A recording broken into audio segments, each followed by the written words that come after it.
good afternoon to you. Just wait for a company Airbus 319 to go behind you, then push back to approved, face to the south. London Heathrow, Europe's biggest and busiest airport, transporting more than 73 million passengers every year. Just your passport, please. That's fine. How many passengers? 6. This is so big, this is so complex, it's Gatwick on steroids. With the flights taking off or landing every 45 seconds, Heathrow is operating at full capacity, and there's no room for error. You know, if Heathrow sneezes, the rest of Europe and the world catches a cold. We could have blown something, is that what you're saying? Even the smallest problem can cause chaos. 915 and 919 have been cancelled. Nothing is landing, nothing's taking off. And cost the billion-pound business a fortune in fines and lost revenue. The responsibility is huge, can get extremely stressful. This series goes behind the scenes. This is the bit no one sees. To follow the hidden army of staff, working against the clock to get thousands of planes away on time. It does give you a rush. Just watch his tail, guys. Wow, look at you. The size of a small city, Heathrow has its own police force. Excuse me, sir. Can I ask you to come with me, please? Paramedics and religious leaders. From the cleaners and baggage handlers Now, we'll not get to run over me toes. to the air traffic controllers and CEO. Hi, nice to meet you. Everyone has a vital role to play All good, clean fuel. in keeping Britain's most famous airports flying. It's in the hands of God, really.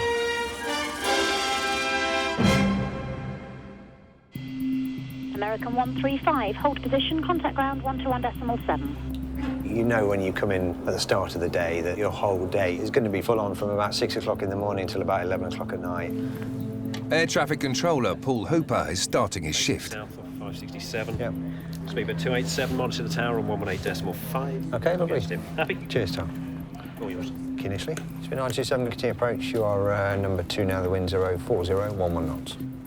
He'll land a plane every minute and a half until his break.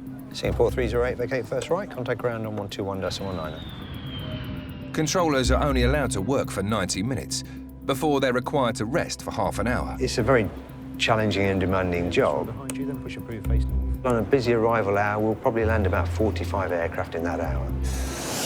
Aircraft flying in from 84 countries depend on Paul and his team keeping Heathrow's 2 runways open. If Heathrow sneezes, the rest of Europe and the world catches a cold. It's, you know, we lose a runway here, it could have a knock-on effect to Europe and throughout the rest of the world, because aircraft are already in the skies coming into Heathrow. They can't just turn back and go back to where they came from. Virgin 45 Whiskey, contact land on 134.125. It's not just down to the controllers to make sure incoming planes land on time. We're up here almost in an ivory tower controlling all the air traffic, but the airside safety team, they're our eyes and ears, and they'll get guys out there as quick as possible, clear the runways, and then hand them back to us to use again. Shops away, brakes are off. Doors automatic and cross-check, all good. Glenn is one of the airside safety team's 70 officers. It's 8 a.m, and he's just started his day shift patrolling the airfield.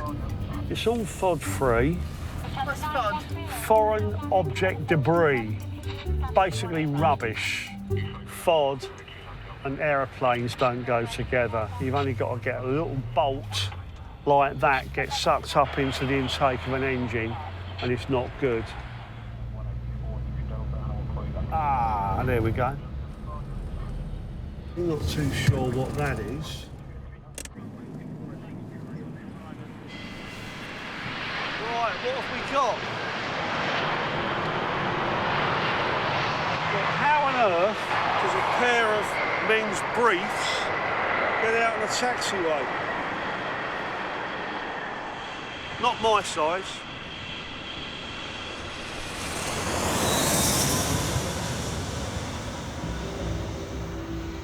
Glenn's colleagues, Ed and Stu, have an even more critical duty, checking the runways are free of debris.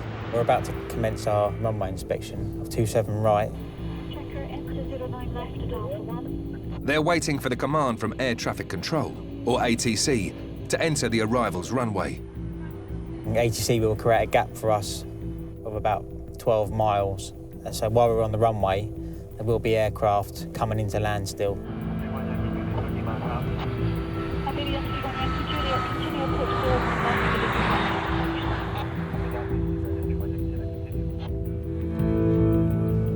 If you can just see straight ahead, there's a little light in the distance.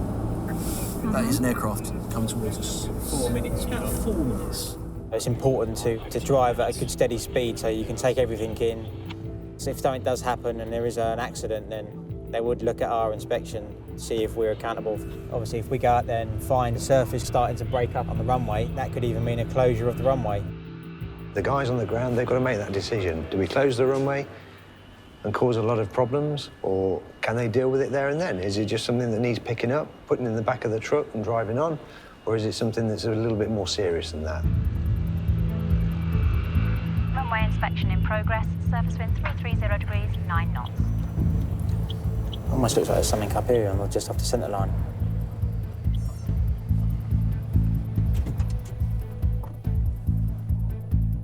It's 3 minutes before the next plane hits the tarmac. The smallest debris can be a hazard, with aircraft landing at 150 miles per hour. Plastic bags, obviously, they can get ingested into the engines and they melt and they can just basically ruin an engine of an aircraft.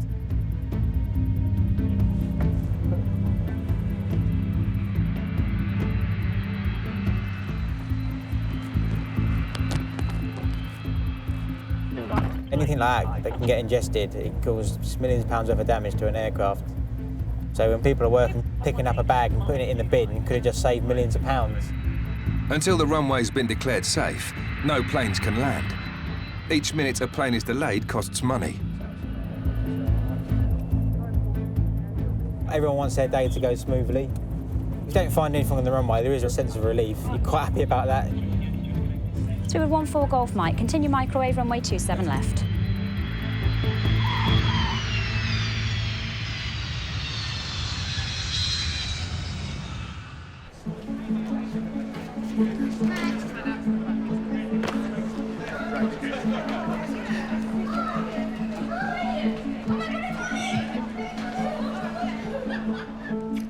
Every plane that lands carries hundreds of stories.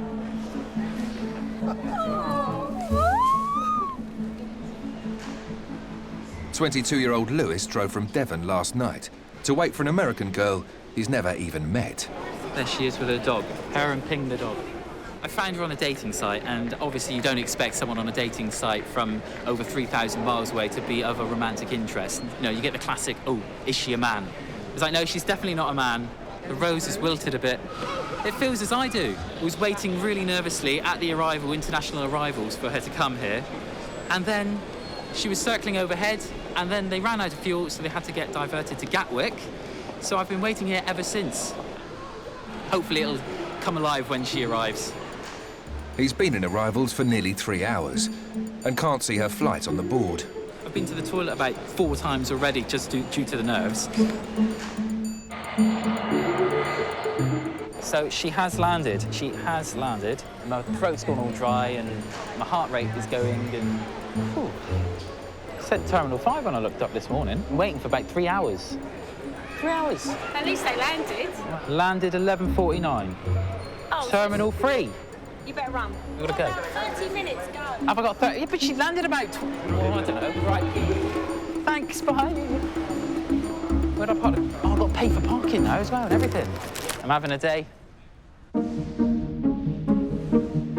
Heathrow's 5 terminals cover an area the size of 1,700 football pitches. The task of making sure the entire airport runs smoothly falls to one person, the airport duty manager. Today, it's former cinema manager Anuj who's on call. If something went wrong there, about 350 people aren't watching the film that they really want to watch today. If something goes wrong here, we're affecting a lot of people's days. It is a mini city. It's got 250,000 people here daily. I do feel like the sheriff of the town, if you like. Hey, Mark. How you doing? Yeah, good. How's it going? We're just coming into the evening peak. It's starting to get busy now. Pinch points at the moment, probably T4. Immigration looks the busiest area. APOC is Heathrow's operating centre. It is the heart of what we do. It's mission control. I've been communicating with Border Force on any of the arrivals plus 45 minutes. It is looking busy out there, so I'll pop out there and give them some support. OK, thanks. Cheers. Thanks, Mark. Okay. If there is something that I need to attend, I'll be there in a heartbeat.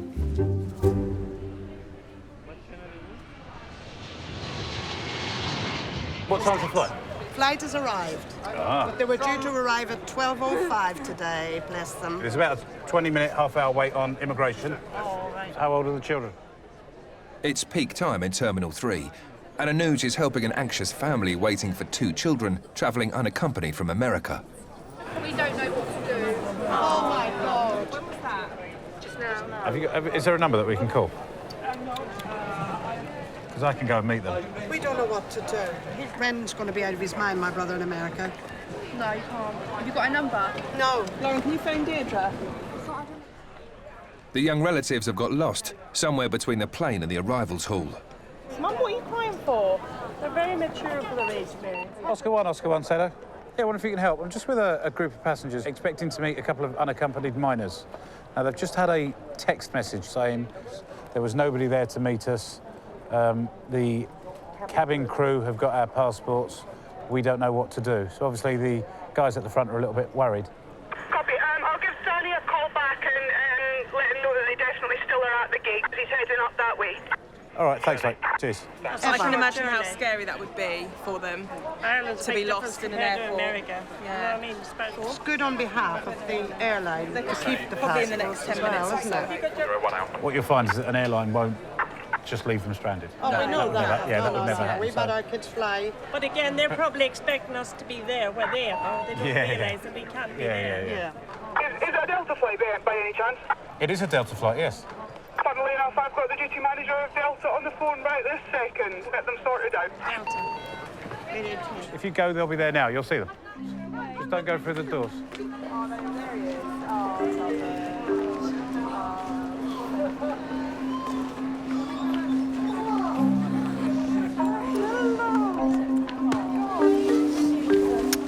Hello, Patrick. Such a stress. He's a lovely man. It's just a shame he's got that wedding ring on that finger now.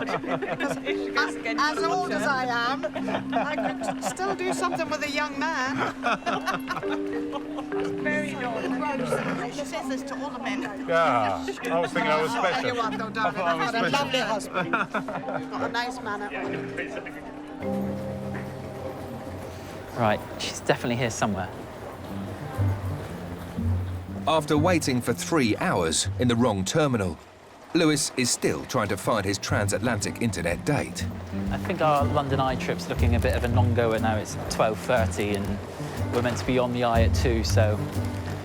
Oh, well. Later on, we're going to see Phantom of the Opera. Tomorrow, we've got the Tower of London booked. Then we're heading to Paris for 2 days. Right, hopefully this is it. And then we're straight back here, and I'm going to take her around my hometown in Devon. And then we're going to go to the Doctor Who exhibition in Cardiff on Wednesday before she sets off again on Thursday. I'm pretty certain she could be the one. I'm finally here. And I bought you. Oh my God. And my rose is wilted, I'm awfully sorry. It's okay, I know it was a long wait. Can't believe it. It's been such a wait. I know. It's just crazy. I just don't even know what to say. No, I don't know anymore either. I've planned so long for this moment, and now I just lost for words.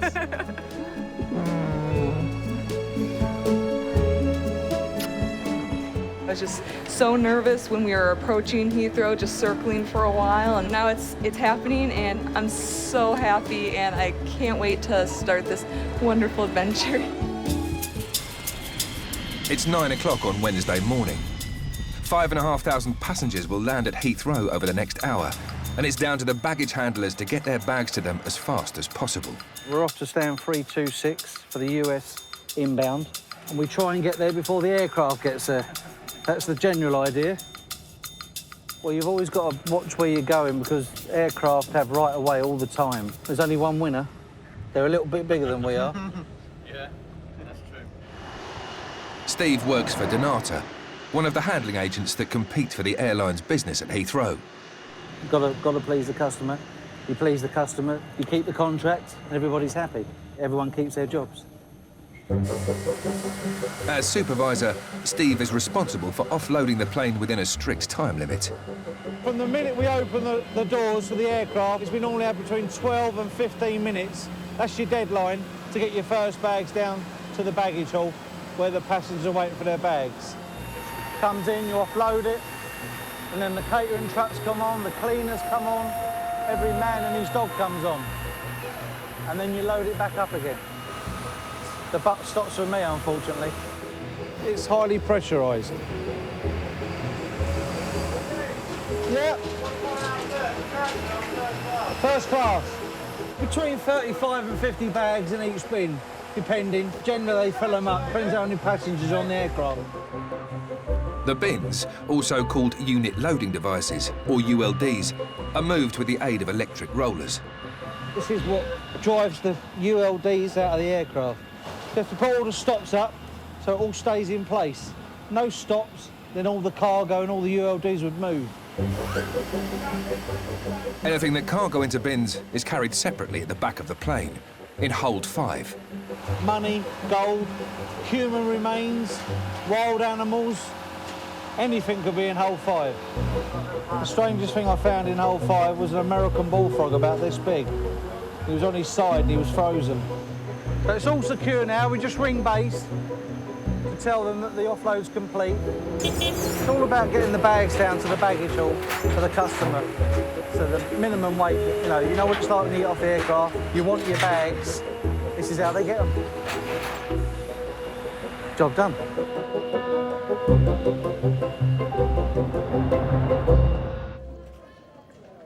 The race to get bags to passengers continues at the terminal, 5 minutes away by tug.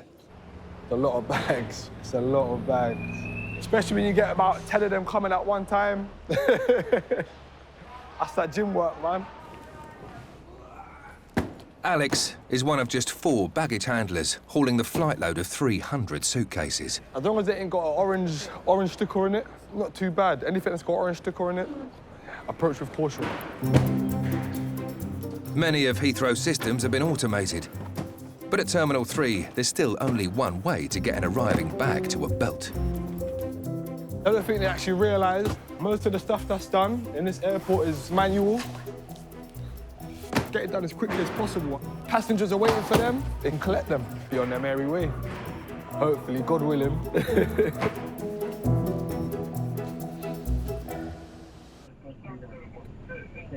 It's not just baggage that's being unloaded today. Have you got ferrets up there? Yeah, there are ferrets up there. Haven't been buried, have they? No. OK, perfect. Let me know when and I'll come and get them. Thank you. Animal Health Officer Michelle needs to check the ferrets' paperwork before they leave the airport. They're under a huge amount of pressure from the airline and upstairs, dispatchers, to get those bags off and get them to the customers. In some situations, they physically can't get to the animals because the animals have been put on first the other end and the bags are in front. But sometimes, literally, you'll see dogs sitting right at the front of the door and they'll lift the bags over and offload the bags first. For someone to prioritise a bag over a living animal is one of the most frustrating day-to-day things that I come across. And I quite often have very heated discussions with some of the loaders about this. Oh, look at them. Michelle's had no issue with today's loaders. The ferrets have been brought out quickly. They're very cute. Hi, guys. She's taking them to Heathrow's Animal Reception Centre, affectionately known as the Ark. Wow. It's a big old boy. It's too bloody big. Can we keep that lid down there? Because what I don't want to do is wake him up, to be honest. The Ark processes nearly as many animals as the airport does humans. Last year, staff handled 16,000 pets, hundreds of thousands of reptiles, and 25 million fish. Every animal that flies into Britain must comply with strict import laws. Amsterdam. And Ark staff are responsible for checking each creature as it arrives. The first thing we'll be doing is verify the animal's identity. So whereas in our passports we have a picture, for this guy here we're verifying his identity from the microchip that's implanted under his skin. So we can verify all the veterinary paperwork to this particular dog. Come on, puppy, out you get. Come on. go, puppy. If the pet's microchip or paperwork isn't in order, it could end up in quarantine. Even when you're having a bad day, just seeing an animal that's all happy to see you, it just makes everything so much better. Like, if you ask quite a few people here, they prefer to work with animals any day over working with a load of people. 20-year-old Shannon is one of the ARC's newest recruits. When I was little, I wanted to be a vet. I've always wanted to work with animals, but I never knew I'd be at the airport. Oh, I couldn't leave someone like this behind. No, no, no. You're loving that, though, aren't you? You're doing the paperwork. Dealing with owners, if the paperwork isn't in order, it's hard because you want to give their animals back as much as they want them back, but we have to go by the rules and regulations. So if they've got something wrong with the paperwork, then we have to abide by that. And now and again, you do get owners that will cry and get all upset and they'll get angry, but we have to do our job at the end of the day. Laura, this is Deborah Jones. I need you to call back the Animal Reception Centre immediately here in the UK, in London. I am very, very upset that this paperwork was not done correctly. Deborah is relocating from Los Angeles to the UK, where her mum Angela lives. I've been sitting here for 5 hours now, waiting to get Bob and Sophie out of quarantine. She flew in with her 2 cats this morning.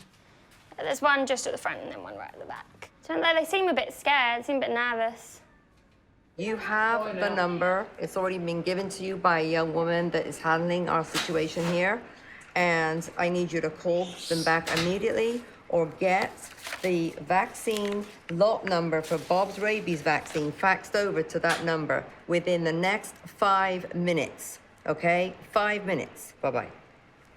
If they don't do it, If they don't do it, worst case scenario, which I honestly don't think you need to worry about, is they will have to go to quarantine. But we have a 48 hours before that. Just Bob, the one written for information, yeah. And how long's quarantine? The quarantine would be 21 days, but we don't even need to think about that because it's just an urgent request form. It does happen frequently, it happens daily with America. So it's these forms are being constantly sent off.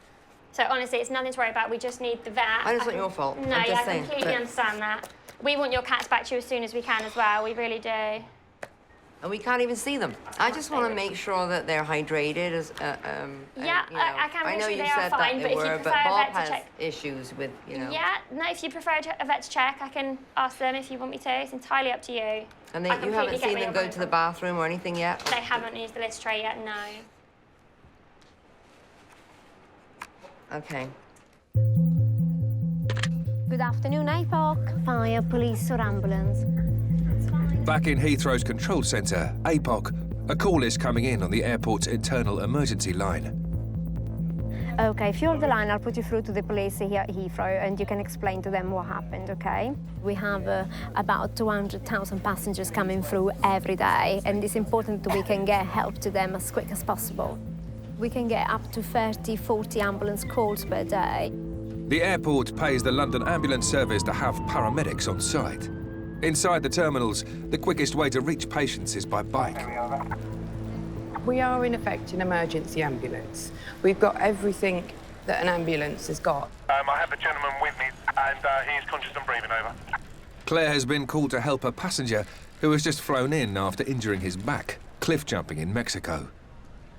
So what's the problem? Gentleman had an injury whilst diving. Okay. He's hurt his back in Cancun, and I'll let you take the rest. Okay. I jumped into a sinkhole and shattered my L1 vertebrae. So that was 10 days ago. I had an operation there to get metal pins put into the spine. And now I've come back to England to get physio. I need to go to one of the hospitals, preferably West Middlesex, so they can do a check and see. You need transport, don't you? But does it have to be an emergency ambulance? I don't want to put that strain on you. I'd need someone else to pick me up and obviously, put me in the car. OK, all right, well, I won't be a minute. OK. You actually put screws in your back there? In Mexico, they have. Bye-bye, Charlie Romeo 18. The patient's parents aren't strong enough to lift him into their car, and he has no other way to get home. This patient basically needs transport to a hospital. He has had a diving accident, so the only way he can get to the hospital is by ambulance. Over.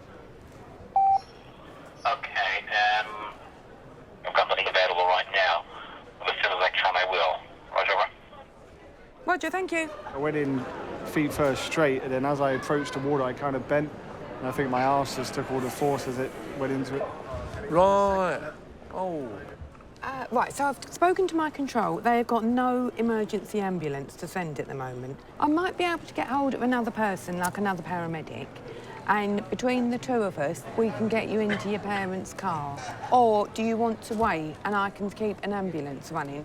Yeah, let's just go into the car. You sure? Yeah. OK. Hello, Rob. Yeah.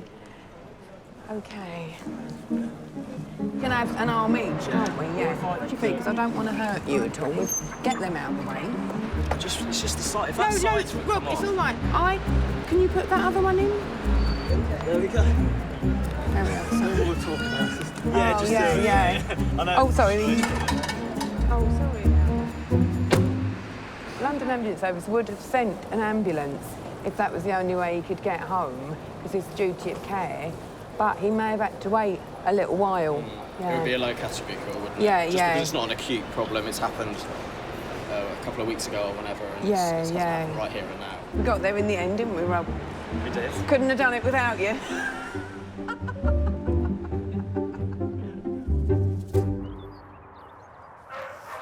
We have literally just received it by email. Thank you. Bye-bye. At the Animal Reception Centre, the paperwork for cats Bob and Sophie has come through. Hi, baby. Oh, nice baby. Okay. After a 7-hour wait, their owner Deborah can finally take them home. I'm so sorry. Bloody Californians. No, it's all bad. It's okay. Hi, baby. Oh, I'm so sorry. Okay. You want to carry them? I can carry it for you if you want us to. Travelling in style, aren't they? We have 6 cases of luggage in the back, and this is what we hired, and Where was the luggage? we didn't know it was going to be this big. Thank you very much. Okay. Hi, Flobby. Look at Bob.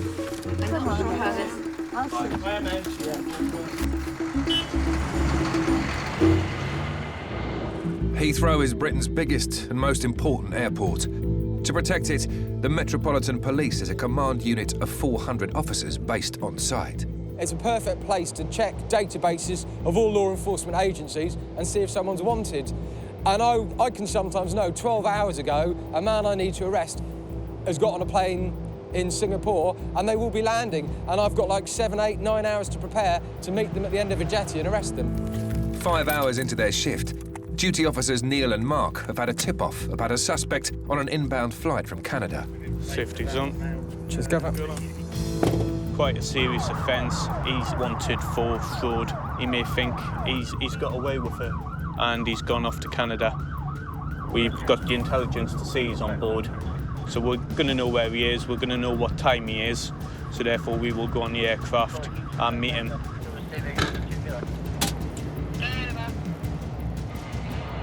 If we were to meet him at the immigration hall, there is a slim chance we would miss him, and we wouldn't want to miss this suspect for this offence. Can you obviously let the crew know then it's everyone... Nobody to move, please. Thank you. Let's go. Our colleague will go, and I'll follow. Excuse me, sir. Can I ask your name, please? Have you got any passport I could have a look at, please? Can I ask you to jump up and come with me, please? Yeah, I want to explain. Just grab all your luggage, please. That's everything? OK, just follow us. Why are you stopping me? You're wanted for fraud, OK? Which happened on the 2nd of April this year in Bedfordshire. So you don't have to say anything, they may have a defence if you did not mention when questioned, something which you later allow in court.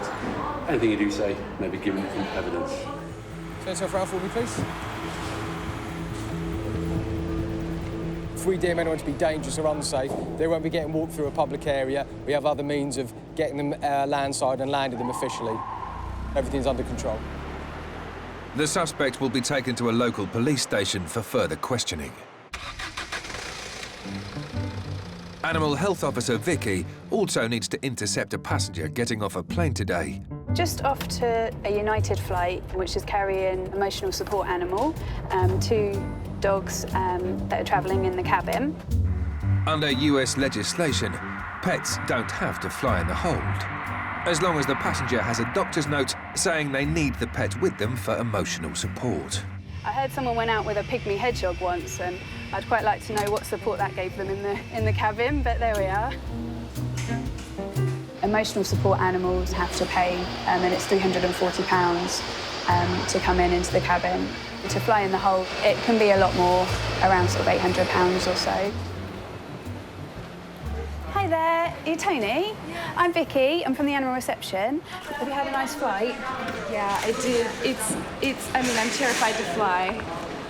The reason I did it, my mom died in a plane crash, so my therapist said that maybe bringing the dogs would help. I'll just get their microchips first, if that's all right. You all right with strangers? Yeah, they're just kind of, I think, traumatized because they've been in here. Daddy. Hi. Hello. Do you like this? They've been in here for like 13 hours. Is there a place that I can take them to the loo? Unfortunately not, until you go all the way through out of the baggage, I'm afraid. I'm flying from California, and so I'm just visiting my boyfriend for the holidays. So I've never spent a winter here. Doesn't want to go back. He's like stronger than 10 men. Here, if you could just zip that zipper. Not long now. When you get your bags, you go through the red bit to declare the dogs. Some officers haven't seen dogs in the cabin before, so they may want to have a little look. But we've checked the paperwork's absolutely fine. Because we're a rabies-free country, if I sign my name to something, I'm saying that that animal doesn't have rabies, that animal is fine to come into the country. It's quite a lot of responsibility. Mm-hmm. Thank you very much. Thank you. Thank you. Take care. Bye-bye.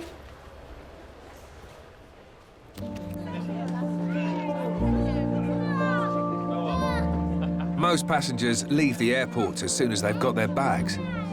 But former stockbroker Michael has been stranded here since he landed 12 days ago. He has no money and no home to go to. You have to work very hard on keeping clean. I haven't got access to anywhere to clean my clothes. It's going to get very cold soon, and I'm scared of being on the streets with no roof to go under. I'm scared of it. Michael was deported from Thailand when his visa expired. I came back to the UK after 11 years away, working in Asia. I don't have any assets in the UK. All my friends are in Asia, pretty much, and I found myself a little bit stranded on arrival.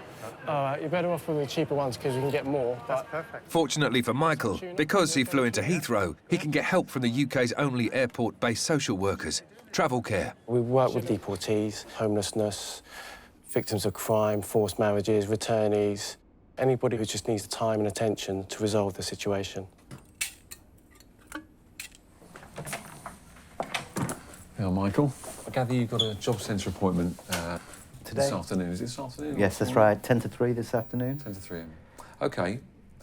Did you get an Oyster card yesterday? I did, yes. Tatiana kindly gave me £10, so I could buy an Oyster card and have enough money to get there and back yesterday.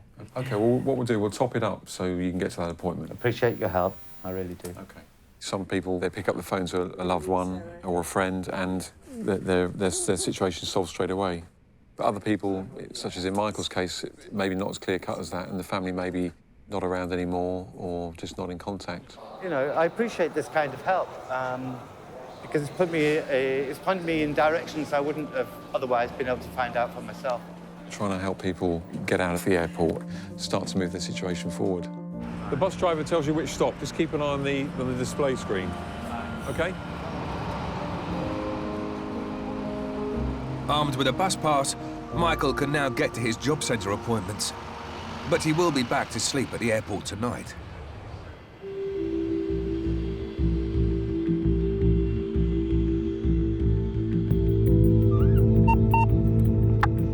Control, medic 18.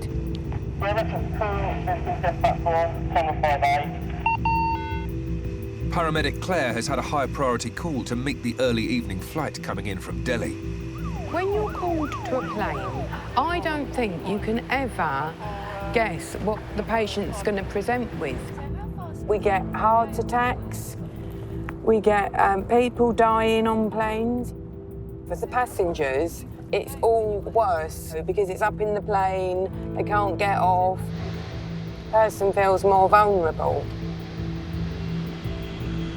The thing is, you have to get there before they land, because otherwise everyone is so desperate to get off that sometimes it's a bit of a battle to get on and get to the patient. Thank you. Ciao. Right across. All right, lovely, thanks. So what's the problem? I've just been sick. Oh, have you? Yeah. And my stomach is just it's stabbing pain. And it's a stabbing pain where? Just there. There, okay. Now I'm just going to have a little feel of your stomach. Does that hurt now? I just feel so dizzy. Oh, right, okay. Take some deep breaths. Now, because it's an unexplained abdo pain, and I can't rule out appendix, it could be a rumbling appendix. Oh, don't worry, you'll be okay. If the patient is presenting with severe abdominal pain and other significant symptoms, it can be quite serious. If somebody gets appendicitis, the appendix can burst. What I would advise is if you're in that much pain still, I'd advise you to go to the hospital. Do you think I could get, if the taxi hasn't gone, if I could just struggle to get home? It's up to you. Yeah, passenger from stand 533, female with abdo pain. She's declined hospital, is travelling home by car and will seek medical assistance if required. Rach, you're going to be fine. You take your handbag. Take it easy. If they're adamant, then they're free to go home. You know, we can only advise. Claire was right to be concerned. The patient was later rushed to hospital for an emergency operation to remove a 3-centimetre gallstone. Virgin India Zulu, thanks. Your pushbacks approved. Face the west. The evening peak is over and Heathrow is winding down. There's probably another 10 flights to come in now. Then it's, yeah, sleep time if you can. With no home to go to, Michael is settling in for his 13th night at the airport. The problem with this is you've got arms separating every chair, so it's not going to work for me, as opposed to this way.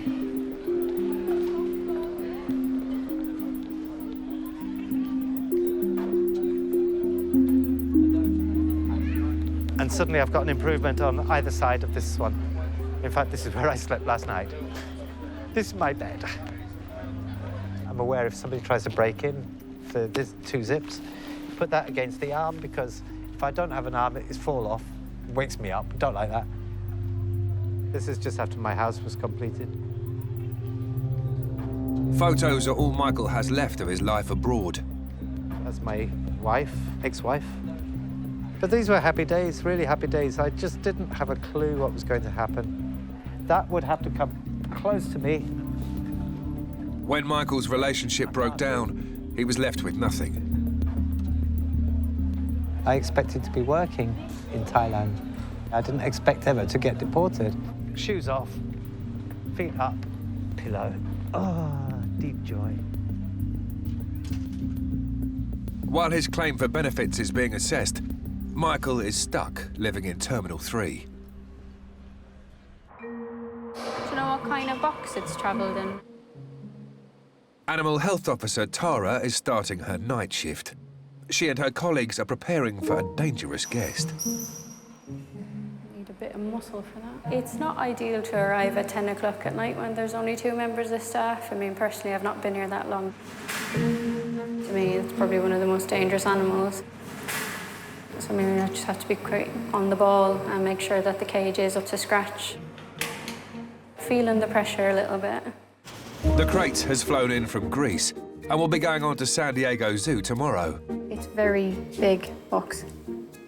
It's going to be really tight. The box contains a tiger and needs to be put in a secure room for everyone's safety, as long as it fits. Not sure the forks are going to go through with that door hanging down.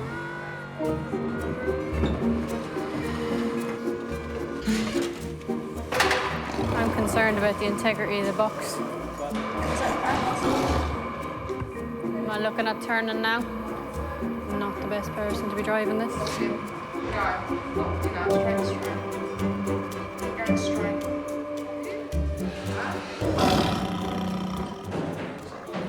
That's not working for me. You've got to zigzag back. pure size and weight. Good luck, guys. The tiger hasn't eaten since leaving Greece. Bit of chicken, bit of beef, not sure what the preferences are, but we'll offer it to him anyway, just in case.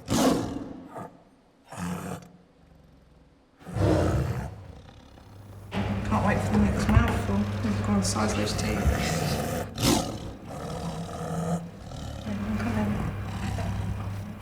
It's got the tweezers. It's got the tweezers. Don't let go. It's always an element of stress. It just depends on the individual animal, and I mean, you can crate train them all you like, but I don't think you can really prepare them for what's going to go on, all the noise. As scared as we are, I'm sure he's much more frightened, but the mood has changed now. We've offered him food. It's completely outside of our control. We never know what's going to turn up. That's the beauty of the job. Heathrow is one of the busiest airports in the world, and its planes attract more than just passengers. Yeah, I just love doing it, you know. So you'll be ready in 5 minutes, sir. Graham is on a day trip to the airport. When I decided to buy the van, plane spotting was part of the ulterior motive. I know it's just a plane to you, and it's something with two engines on the wing, and off it goes, and you go to your nice summer holidays. But I'm an aviation enthusiast. Some do it purely for numbers, some do it for types of aircraft. There's so many different forms of the hobby. The AIDU, I need that one as well. American Airlines 777. Graham is one of more than 20 plane spotters visiting this morning. On this computer is every plane in the world, every plane that's ever made and will be made for the next 6 months. We just like coming and taking part along. I just tag along, like, you know, but I don't mind. We got here at 9:30 and we will stay till 8 o'clock in the evening. And then we go back to Luton to do it all over again tomorrow. At Heathrow, most planes are guided to their stands by electronic systems. But today, a jet coming in from Ireland with a special cargo needs the personal touch. We're bringing the aircraft round, stop him here. You've got your bins here, and the handling agents can get stuck in and do what they need to do. So it's a passion. Being an enthusiast, it's to work with aircraft is quite something quite special. These are my little marshalling gloves. We use bats, we use sticks, we use gloves. I like to use gloves. They're nice and orange, and hopefully everybody will see you. I've got my ear defenders here as well, which should do the trick. But I'm deaf already, but don't tell everybody.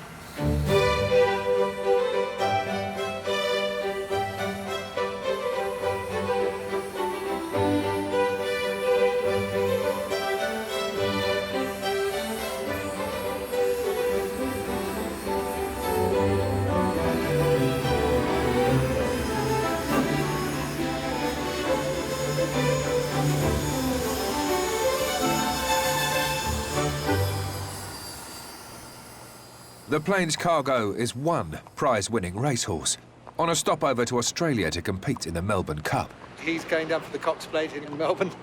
He's an extremely smart horse, and they've got great hopes for him to win the Cox Plate. So, yeah. Not into horses, but nice to see. Aeroplanes, I'm afraid, it gets me going.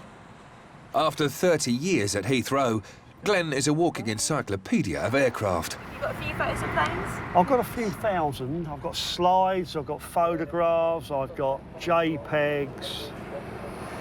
They're everywhere. Aircraft is a motivation for me. Passengers, I won't go there.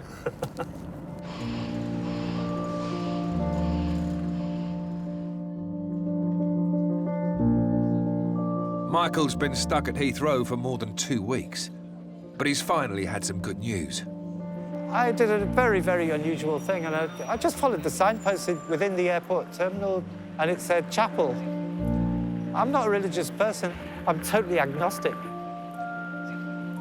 After I came out of there, I don't know if it was anything to do with the chapel. If it was, I'm not agnostic anymore. DWP have finally agreed my claim, which changes everything. Michael can now claim benefits money, and with the help of Heathrow's social workers, He's also managed to get a bed in a hostel. Gives me an address from which I can look for a job. It'd be nice to say goodbye to Heathrow and not see it again for a long time. It's the first step of really getting back to normal. And I'm looking forward to a bed for the night. At Heathrow, time means money. When the airport runs to schedule, the business profits. But even the smallest complications can cause delays, which carry big price tags. A couple of thoughts for you. Yeah, go for it. One's at gate C61. A couple of floodlights went out on one of our jetties. Right. It's 12:15 on Thursday, and engineers Phil and Alex are being given their first job of the day. You all right?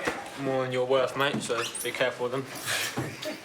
They're two of 450 engineers employed by Heathrow and are responsible for fixing everything from the baggage carousels to the water supply.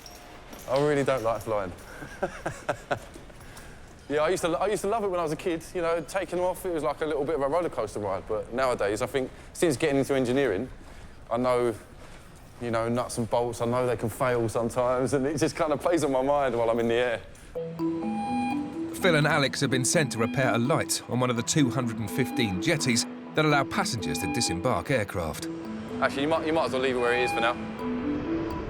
But the plane requiring the jetty has already started its descent. They only have a small window to repair the light, as an aircraft stuck on the taxiway will cause an expensive backup of planes and passengers. Because the problem we've got now is this stand may be free, but it's only free for half an hour.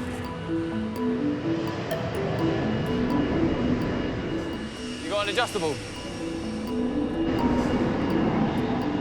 Hi Stan, just Phil from T5 Engineering. We're only going to be about another 5-10 minutes tops. Is that okay with you guys? Are you working under pressure so the airport can carry on running? Makes you thrive sometimes, you know? And I think, for me, I wouldn't say I handle the pressure well, but I just like a bit of pressure put on me. I seem to get results better, you know? Not too much, obviously, but, you know. With only minutes to spare, Phil connects the power. Yeah, lights on, yeah. And gets the jetty light working. But nothing at Heathrow is that straightforward. Nah, 554. Well, we've done the lamp, but we've now encountered another problem. And we've got the air bridge stuck out on the apron.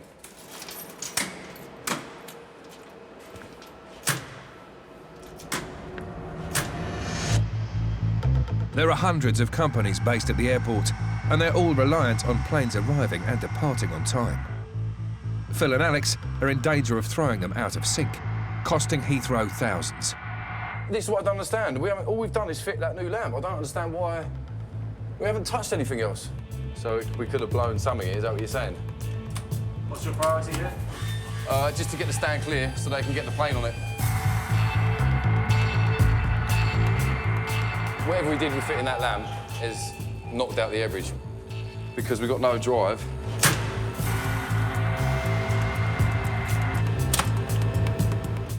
Oh my God. See if you can drive it. That's gone dead again. All right, hold on. Try now. Here we go. Set.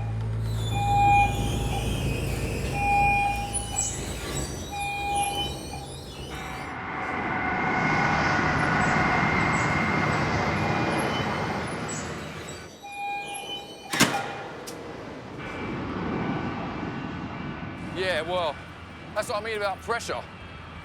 You know, you got all these different sort of companies that are waiting, standing around waiting for that plane to land and come in, and then all the pressure's on you because the bridge isn't working.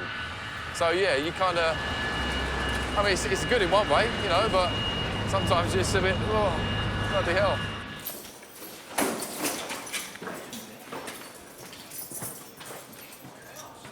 Oh, there was a bit of a panic there. Yeah, a bit of a panic. Bit of a panic. Well, we tried to fix the light, and we've now broke the air bridge. So you give us 5 minutes, and we're going to try really hard to get it back.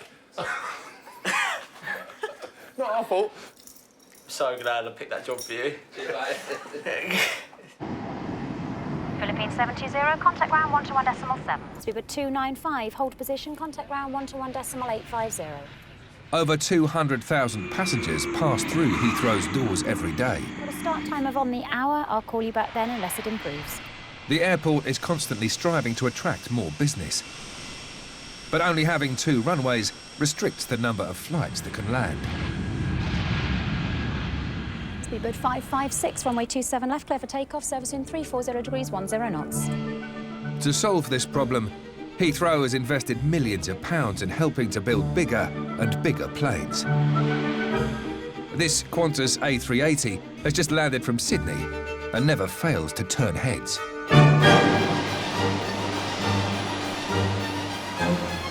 It's the largest passenger aircraft in the world and cost Qantas over £280 million. Now, we'll like it to run over me toes. The A380 is 280 metres wide and 73 metres long, the equivalent of 2 blue whales lying nose to nose. Bye-bye. Crucially, the huge plane can carry 520 passengers, nearly 100 more than its closest competitor. But getting these giants of the sky turned around between landing and takeoff poses new challenges for Heathrow's staff.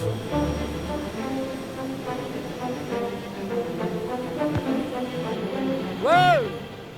Ginger's been handling our bags at Heathrow for nearly quarter of a century. And with the aircraft's 1,600 pieces of luggage, he certainly has his work cut out. When I was a little kid, I used to come up here plane spotting, and my old dad, before he passed away, God bless him, he worked for British Airways. And he got me in here, and I've been here ever since. I love it up here. Yeah, I'd sit there and watch the aeroplanes all day long, it won't worry me. But Ginger doesn't have time to watch planes today. He's got 10 more minutes to unload the rest of the bags. Now, I'm not Rambo.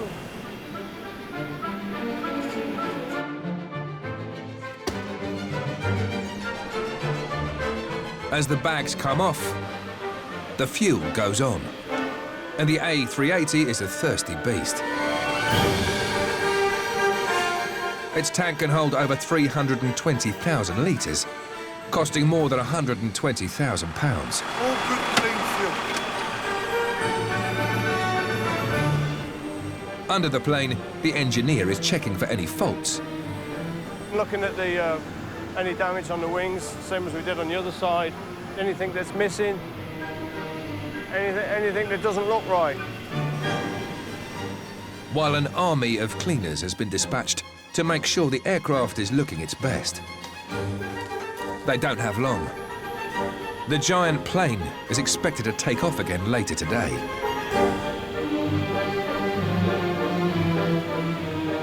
We've got to work to the departure times. If the flight goes late, then there's fines to be paid. So we don't like to pay the fines, so we like to get the aircraft out on time. Otherwise, Qantas not very happy. Welcome to QF10, everybody. Thank you for getting here nice and early. So, heading over to our first slide, smiling is the universal language that everyone understands. So while we're interacting with our customers, making sure that we are smiling. So when you get that chance to recognise somebody back on board, then really make the difference and take the time to engage with them. The aircraft's 21 cabin crew are meeting for their pre-flight briefing. Departure time of 12:35, so nice and busy. Then it's off to the gate to prepare the plane before the passengers start boarding. Good morning, how are you? Hello. So we've got 5 minutes really until we want to start boarding. Is there lots to do? Yes, lots to do. We've got quite a few passengers that require wheelchair assistance on board, so we're going to have to start boarding pretty quick. The plane must be stocked with over 40,000 items, including 5,000 pieces of cutlery, 2,500 glasses and tumblers, and 100 meal carts. Putting music, putting the lighting on the correct setting. Let's check the water levels. We're good to go.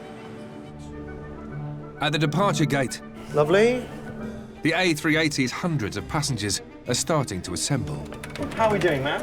We're doing very well. Fuelling is up to 50 tonnes. Have they started loading baggage yet? Yeah, they've on the cargo at the moment in the front and the rear holds. Okay. And veteran baggage handler Ginger is busy loading the aircraft's 1,600 items of luggage. And then no wonder why baggage baggage staff getting bad backs.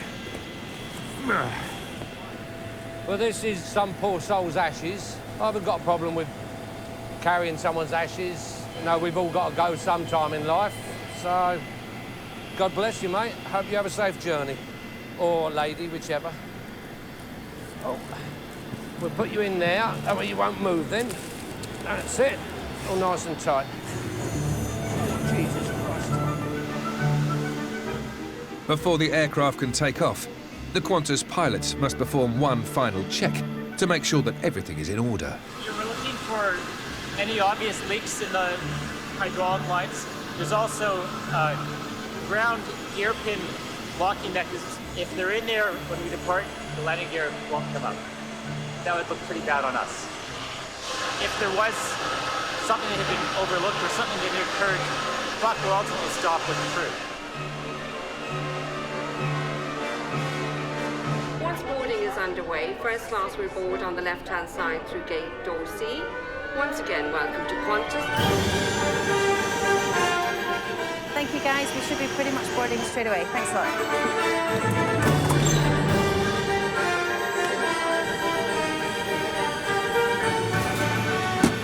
Bye-bye.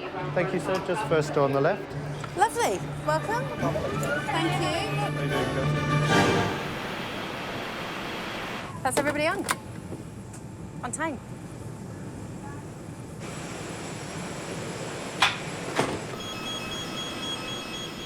Another good day done. Never seen the inside of an an A380. No, the only way I think will probably is either win the lottery or get a PPI payout, I suppose. But one day, you never know.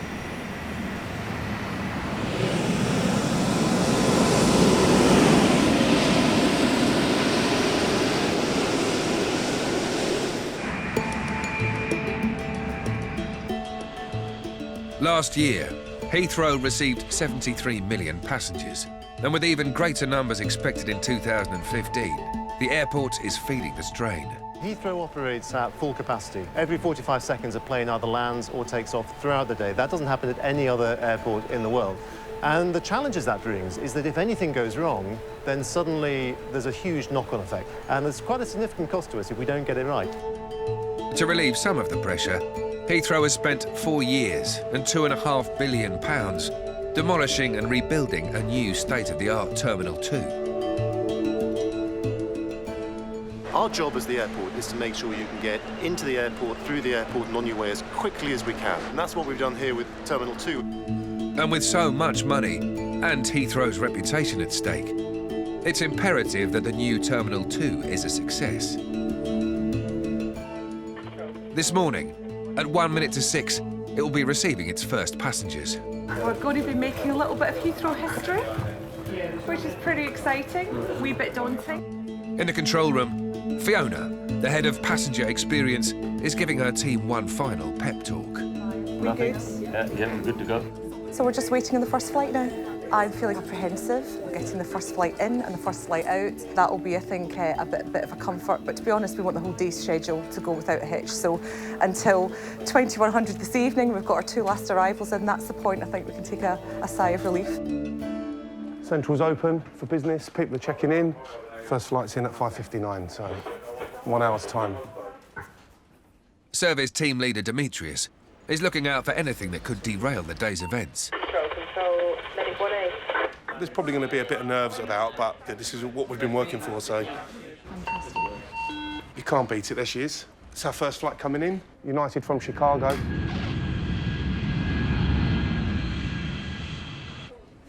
Yep, all good. Now the plane has landed, the real test of the terminal is to get the passengers processed as quickly as possible. They're the first, that's it, and I hope they like it.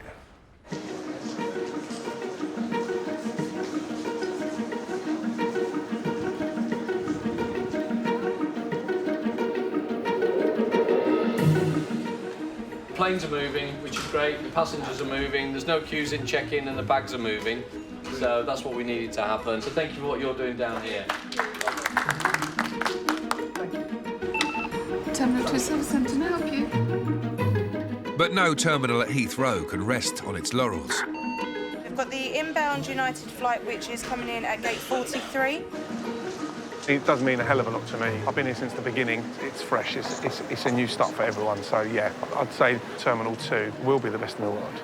But as you can see, the terminal's running fine. All we need is one small thing can generate into a massive incident.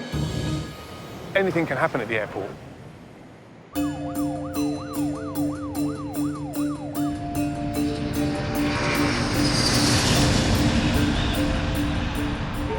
Seagull, combi. Safety is the #1 concern at Heathrow Airport, and the Airside Safety Department are responsible for maintaining it. Roger.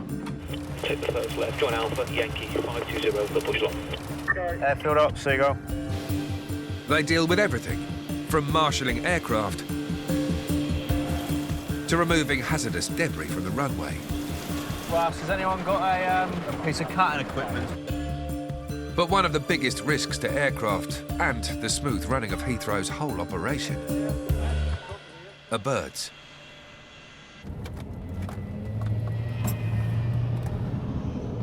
Tower Seagulls entered runway 27 right behind the departing A319. Seagull has vacated, thank you. It's 2:30 on Monday, and Mark and Jeff from Seagull Team, the specialist bird unit, are tracking a rogue kestrel spotted over runway 2. The birds are a big danger to the aircraft. If they were in the wrong place at the wrong time, got ingested by an aircraft, damage the engine enough to bring the aircraft down. There he is up there. Airside Safety have a number of tools in their arsenal to fight against their feathered foes. So I can get out of the vehicle and stand there flapping my arms, which is quite effective. Got the horn of the vehicle, it's another good effective one. You pull up, sound the horn and the birds will disperse. Even just clapping your hands or... Clapping your hands. Banging the car door, it's quite effective. And we've got you, Jeff.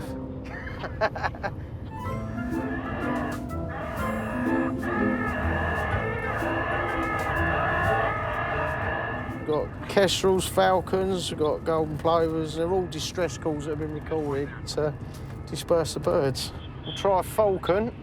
It's a larger bird of prey. See if we can disperse them using that.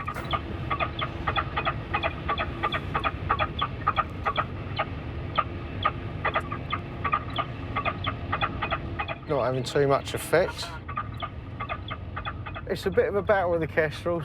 There's quite a few here now at Heathrow. We believe it's the voles in the grass areas that they're being attracted by. So they tend to move off, and then we'll find them further down alongside the runway somewhere. There he is up there. Is that the same one? Yeah.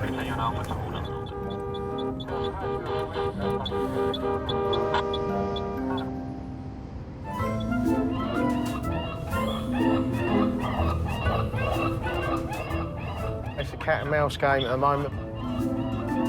Keeping the airfield moving is our biggest task. Minimise the impact on aircraft being held up, but in a safe way. With the kestrel unwilling to leave the runway, Mark has one more trick up his sleeve.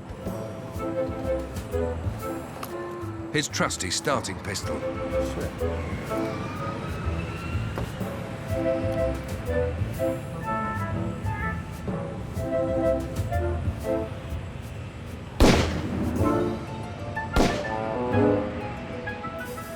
As you can see, the bird's been dispersed away from the aircraft, which is all good.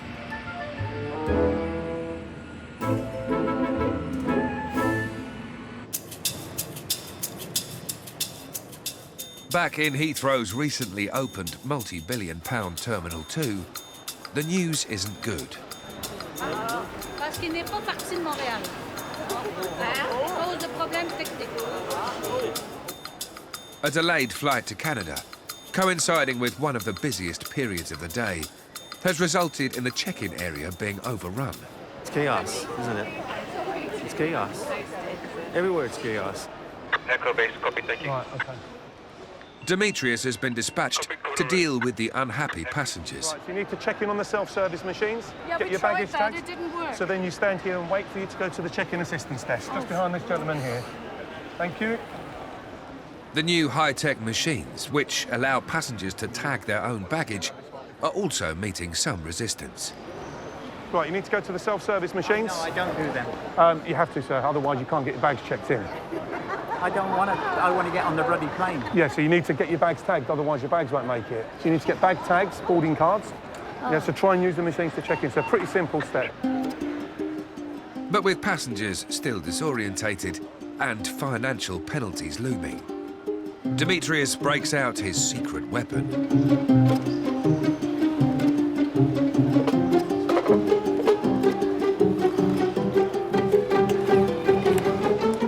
Perfect.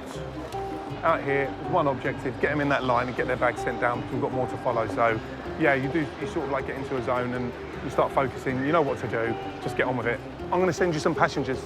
Sir, go to my colleague there in the white shirt, keep them going that way. Chris, they're coming behind you. This way, please. They're coming to you now, my friend. This way, please. This way, please. Tag bags. Sir, tag bags to this side. Thank you. Thank you. Thank you. Thank you.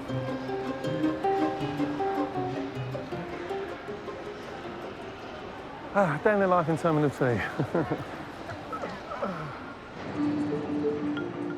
With constant pressure to keep the airport moving, Heathrow's 81 kilometres of internal roads and tunnels are busy with hard-pressed workers. The airport tries to maintain a balance between speed and safety by imposing strict speed limits. It's just to ensure people slow down is the aim of the game. Not out to catch anyone in particular. I'll see you down there, mate. Enforcers Dan and Steve are on their daily hunt for airport drivers who are tempted to break the rules. Most people should be sticking to the 20-mile-an-hour limit. There are some people here who will always try and break the rules, but that's what we're here for. What we'll do, Steve, is we'll pull them in that lay-by. Yeah. So hopefully we get a bit of joy. Might have one. 21, 22, 24. It's the same as outside, but these points don't have any effect on your outside licence. And what it does have an effect on is possibly your job. It's a hard world. We had loads here the other night. Absolutely loads of them. It can be funny how quickly word gets around. Phone calls will be made to offices just to say we're out and about. Dan and Steve take their hunt for speedsters to a notorious stretch of road on the other side of the airport. Much busier here.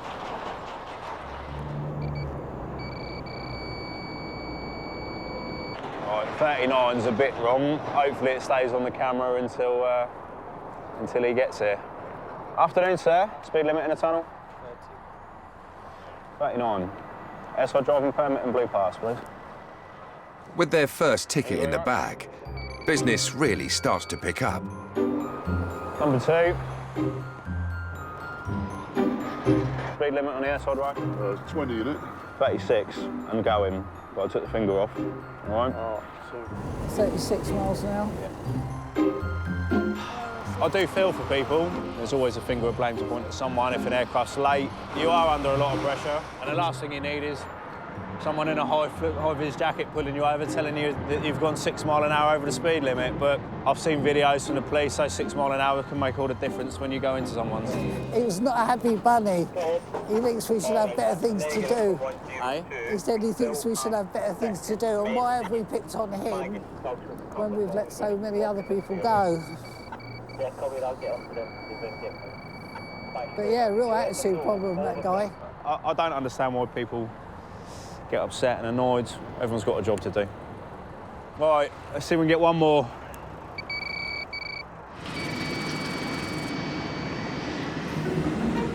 With flights to 84 different countries, Heathrow is at the centre of global air travel.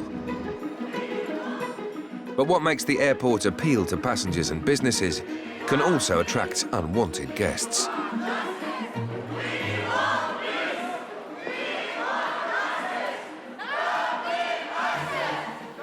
It's midday Tuesday, And protesters have turned up in Heathrow's new Terminal 2 to demonstrate against the terror group ISIS.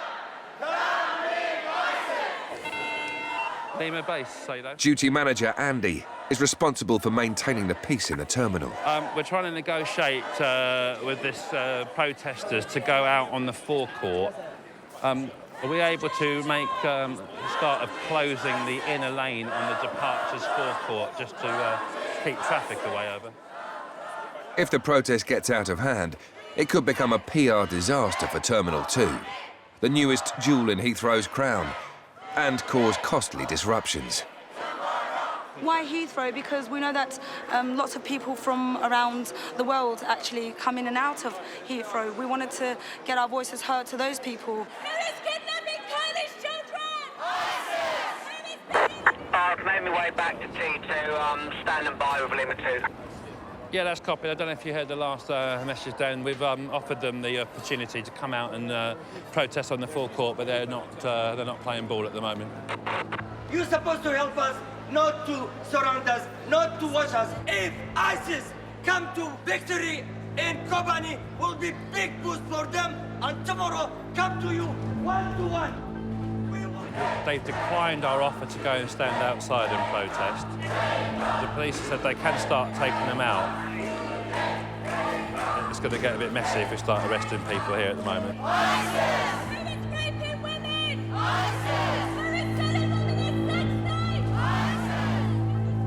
Heathrow doesn't allow protests in its terminals and can eject demonstrators.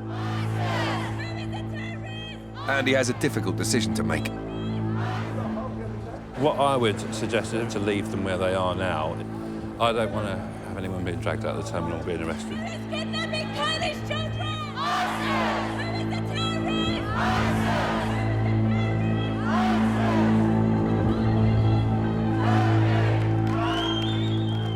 Andy's gamble has paid off. The demonstrators leave peacefully of their own accord. Okay, thank you.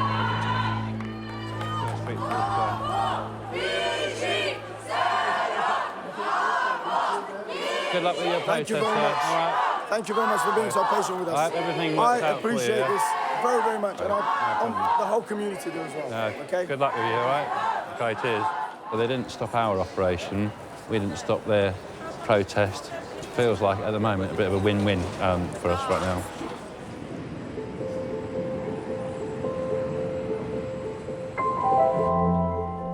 Speed 115 straight ahead, hold shuttle link 13.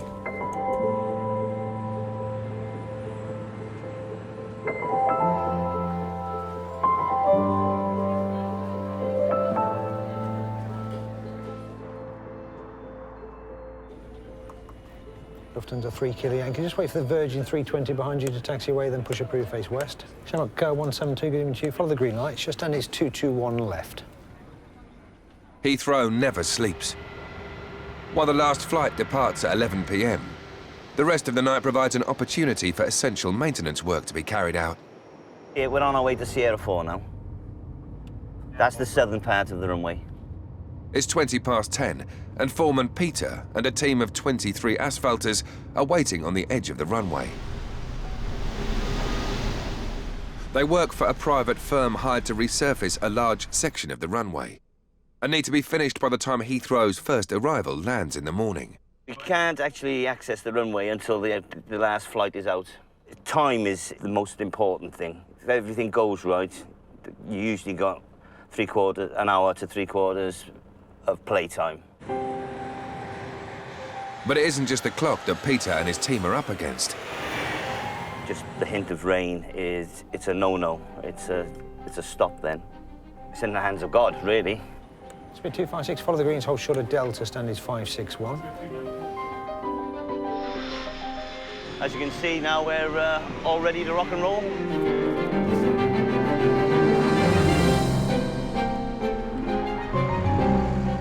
Not finishing the job on time will incur severe financial penalties.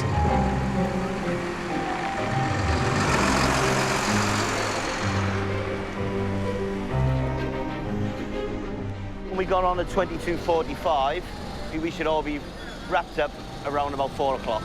Always confident, always. Can't afford not to be.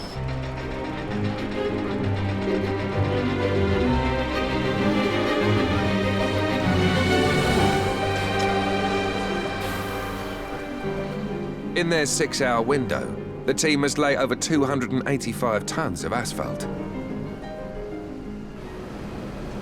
But it has to be perfect. If there's a weak spot, an aircraft will find it. You know, if a plane will found a void, the weights that the plane, you know, the wheel's carrying, it's just going to sink. It's just going to drop into a hole as such. And you know, a sudden jolt, people can lose their seats, get thrown about in the aircraft. It's not good. Unfortunately for the asphalters, bad news is heading straight for them. This wind is getting up. Although the rain is not due until 4 o'clock in the morning, it feels as if it's not far away at the moment. If it does rain, we could have problems. While Peter's team take their chances with the weather, elsewhere, Heathrow's police detachment is taking no risks when it comes to security. Clear safety zone.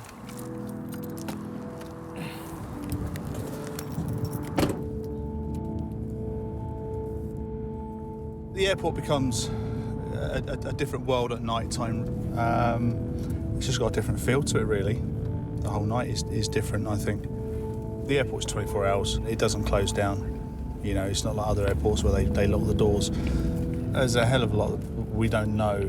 I mean, there's so much to Heathrow. It's just massive. It's huge. And there's still lots and lots that we don't know. There's still roads that we don't know. You know, every day you're finding a little door here. Where does that door go to? The officers are looking for anyone who doesn't have a legitimate reason to be at the airport. Need to move off, please. Thank you. We don't allow any vehicles to park on any of these roads leading into the terminals. There's obviously a security threat. Their patrol includes a sweep of the terminals, which, unlike the runways, remain open all through the night.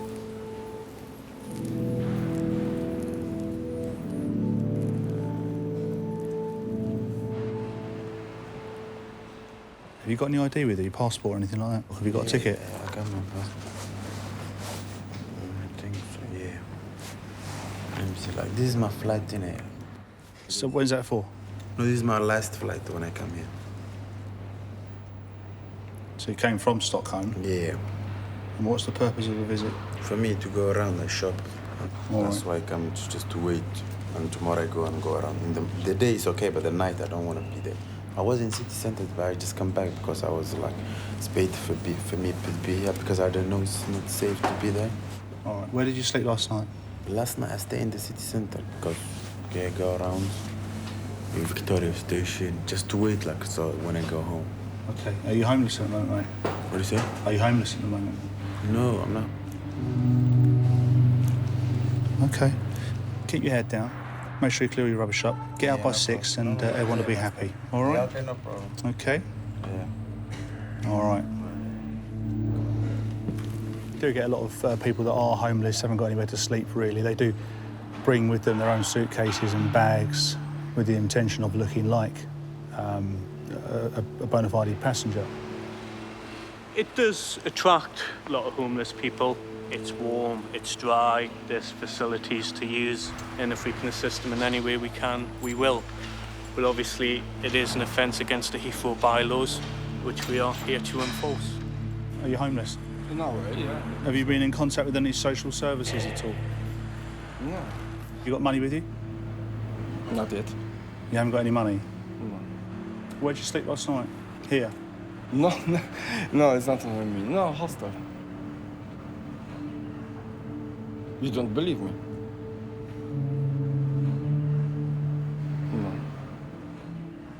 No. Upstairs is a place called Travel Care. Okay, they can help you get somewhere to stay. Okay, all right. Okay, so hope it goes well and I hope we don't see you tomorrow night. Okay, thank you. All right. See you tomorrow. Well, no, I hope I don't see you tomorrow night. Oh, thank you. Yeah? All right. See you guys. All right. A lot of the time they're just left to have a little sleep and then sent on their way. Now, those are the guys that are pretty much okay. It's the ones that sleep amongst all the other passengers. Sadly, a bag occasionally goes missing, and those are the guys that we've got to look for. It's gone midnight at Heathrow, which means the appearance of a number of employees who only come out at night. Mary has a big task to complete before the airport can open for business. I mainly take care of all the chairs in the airport. Getting them done on time is the big thing.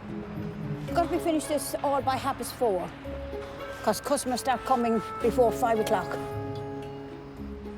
How many chairs do you clean in one shift, Mary? Oh, now, I couldn't even tell you that, darling.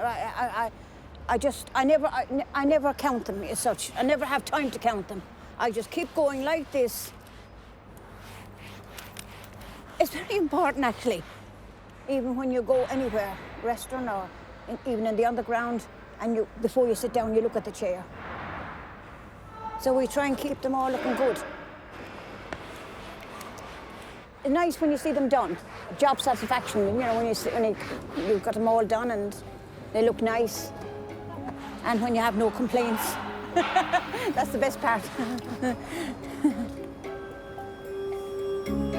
That's it, one section done. Next one. While Mary continues her work inside, outside the terminal, the runway is being resurfaced by a team of asphalters, overseen by foreman Peter. We get them out of this area now. Let's go up there somewhere. It's 2:30 a.m. and they need to hand back the runway in time for the first plane to land. Or there'll be heavy fines to pay. But their worst fears have just been realised. Well, as you can see now, it's starting to rain and it's getting heavier. The rain was forecast for 4 o'clock in the morning and it's coming an hour and a half earlier. Weather's weather. Can't help it, can we? Rain stops the asphalt from sticking to the runway and can create dangerous cracks in the surface. But with the top of the runway already exposed, the asphalters must fill in the hole before the rain gets any heavier. This is when all their skills come into action. Fingers crossed.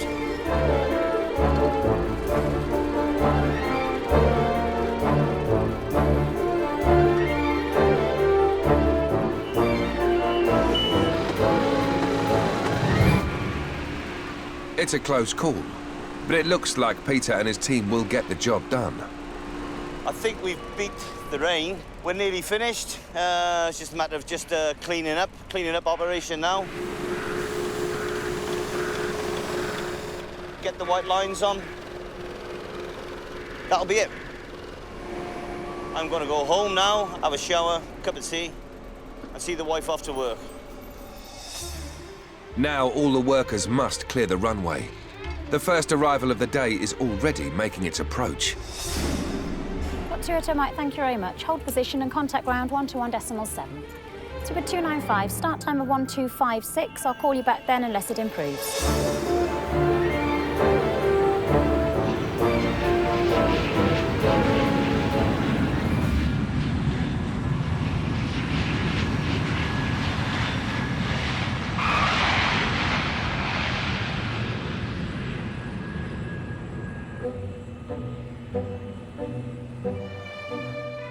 Heathrow's £2.5 billion Terminal 2 received its first passengers earlier in the year. This morning, the terminal is reaching another milestone as staff prepare for a special visitor. 2 things you don't do. 1, don't touch. Second one, don't offer your hand to shake. She'll offer her hand if she wants to shake your hand.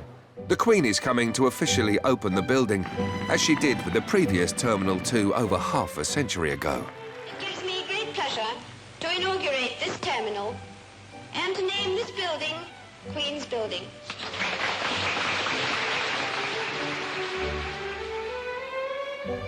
Right, okay, good morning everyone. The plan is to just provide you with a brief of where we are with the celebration event. Fiona, the head of passenger experience, and her team are putting the finishing touches to plans for the day's events. We're talking just short of 1,000 guests coming for the event today. Really pumped, really excited about this. Oh, what a view. So the Queen will walk in this way. This is the way that her route in the building. and then she'll move in through here. She'll need to line up here, and then the guard of honour will, if you like, direct her round. It's more of a little bob, isn't it? It's a little... Is that right? The foot goes behind, I think.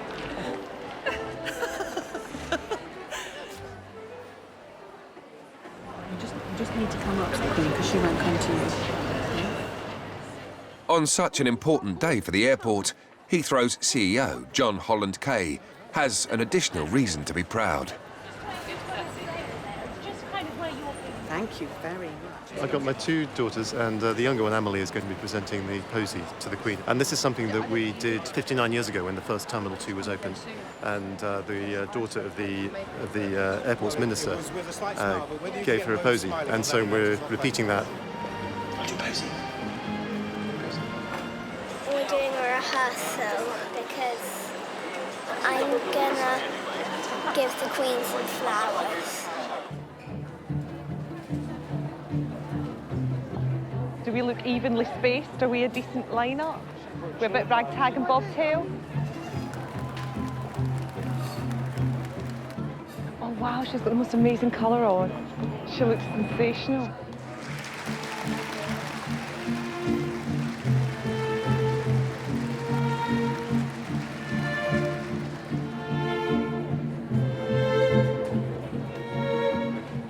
This really is a statement of ambition, to create at Heathrow one of the world's best airports.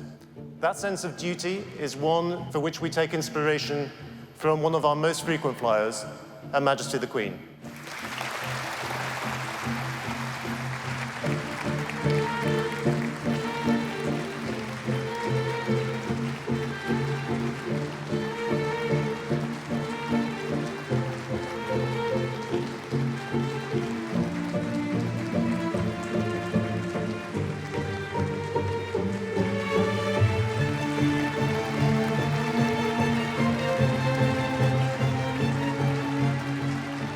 She was as cool as a cucumber. She was completely unfazed by meeting the Queen. It was amazing.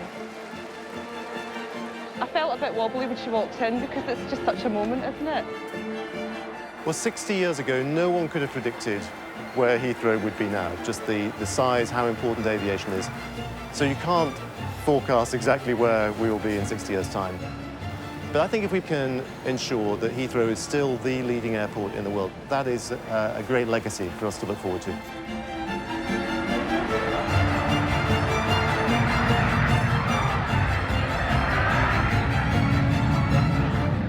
Just your passport, please. Do you have your passports with you? Just pop it face down. Across the airport, travellers are arriving at a rate of more than one a second, every second. On the Air India desk, passengers for today's Delhi flight are checking in thick and fast. That's fine. How many passengers? Six. For this, is the hand luggage. Your hand luggage cannot be more than 8 kilos. Okay. You need to take something out. Don't go with more than 8, you'll be charged. We've got 300 passengers on board with 600 bags. From check-in to getting them on the aircraft, it is a huge job. Claire is the duty controller for the Delhi flight. We check the passports, we check the visas, we check the bags in, issue them a boarding pass with their seat number, and away they go through security, and then they make their way to the gate. An hour before the flight is due to leave, check-in closes. And Claire leads her team to the gate. She now has just 60 minutes to get all of her passengers onto the plane.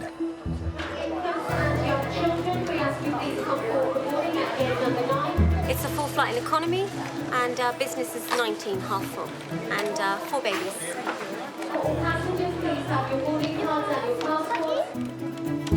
Claire keeps a close tally of boarding passengers. The little boarding card will be kept by us, and then Cloudy here will highlight off the boarding number, and when we have everybody boarded in the system, then we'll have the right amount of boarding cards for everybody that's checked. But with just 20 minutes to go until the scheduled departure, Claire's count is short. So we're missing 39. 39 economy and 8 business. Final boarding call for all remaining passengers travelling on Air India AI 112 to Delhi and Amritsar.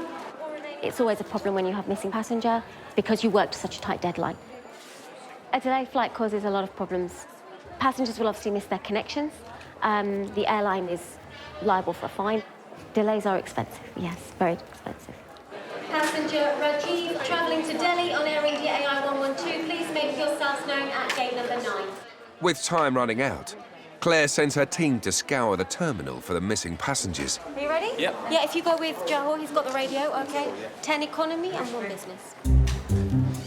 We're missing about 11, so we're just going to go around seeing if we can spot them and just send them straight to the gate so we can get it going on time. Still searching, Mona, still searching. We call it sweepers, but it's the staff that have come from check-in and they just go around the terminal airside, finding our passengers, looking for our passengers. Be anywhere really. So we do have the Air India tags that we have we give to passengers at check-in. So hopefully we'll try to spot those.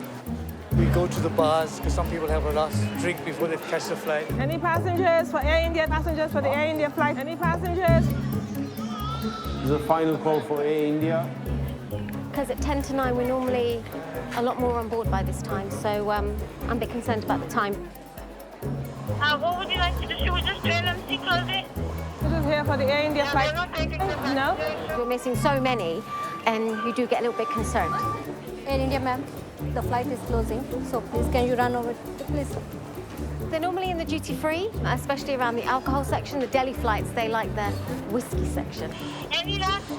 Mona, I'm still searching. Flying with Air India, sir? Sir, please quickly, sir. The flight is closing. Romeo 1 on 112, there is another buggy coming down now. Passengers have just got to the gate. We got a description of the last two. I think he's rolling through. The last passenger arrives with seconds to spare. That's the last one. Last one's made it to the gate as well, so... Sweepers from gate, sweepers. We are complete with economy class. Thank you very much. Guys, can we close up the doors? Thank you.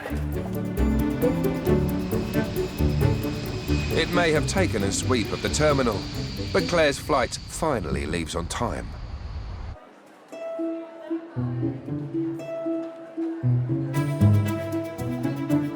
To get planes away on schedule, each cog in the Heathrow machine must run smoothly. Security is a potential bottleneck in the system. More than 100,000 people and their bags must be scrutinised every day. So you have a laptop, iPads, any liquids, anything? No, thank you. In Terminal 4, security officers are dealing with this afternoon's surge of departing passengers. Any laptop, any iPads? Nothing, no. No drinks, no cream, no spray, no? No, just a shaving cream. Shaving cream. Can you take it out, please? It's in a plastic bag. Oh, it's in a plastic bag, yes. I just need to see the bag. People got all sorts of things in their bags that they shouldn't have here. Irons, ironing boards, that kind of stuff. A lot of things that you would never could use on a plane, so yeah.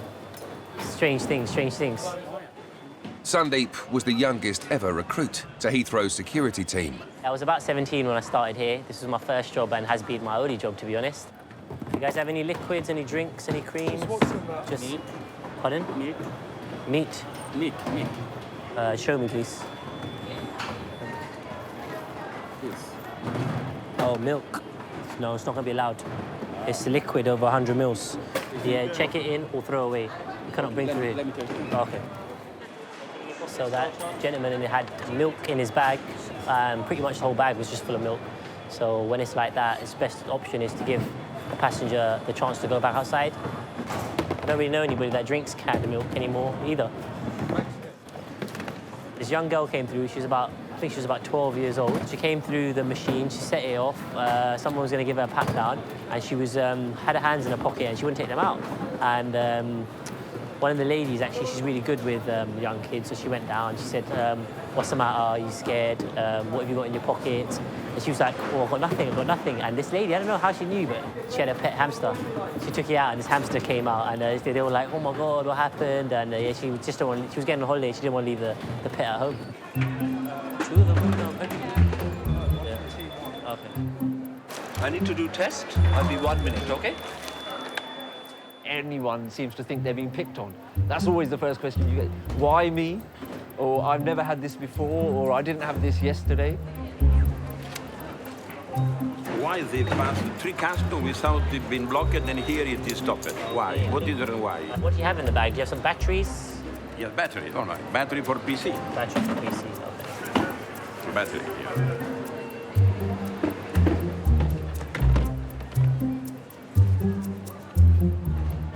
Why it was stopped, this one? What is This the one why? is too many wires, the battery. I'm lucky they have time, but if I was in a hurry, what we do? I lose my plane? This is something we do after every bag to check for traces of explosives. This one is all fine and has passed. If you come as a tourist, and with here to spend half an hour to stop it, next time you don't come here, you go through UK and you go in Dublin. Yeah, I understand. So you lose business here. Next time, I said. So I don't lose half an hour of my time. I hope you don't do that, though. When you're working on the numbers that we work on, you're going to get a few people that say, oh, I feel like you're picking on me. Well, you don't really see them as any different. You just carry out the same sort of thing all the time.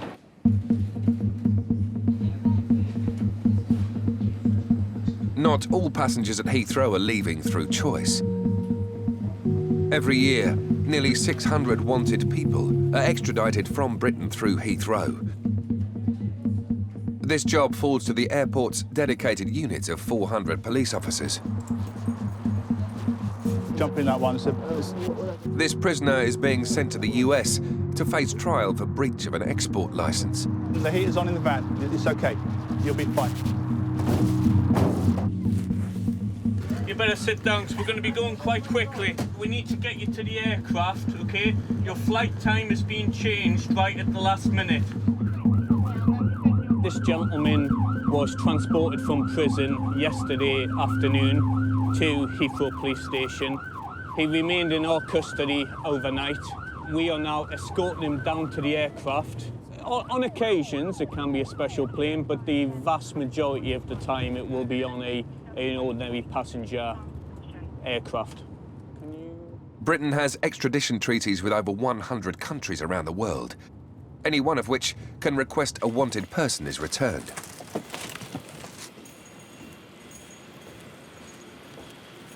Morning. Hi. An officer from the specialist extradition team arrives to assist with boarding. But the prisoner seems more concerned about the cold than his imminent extradition. It's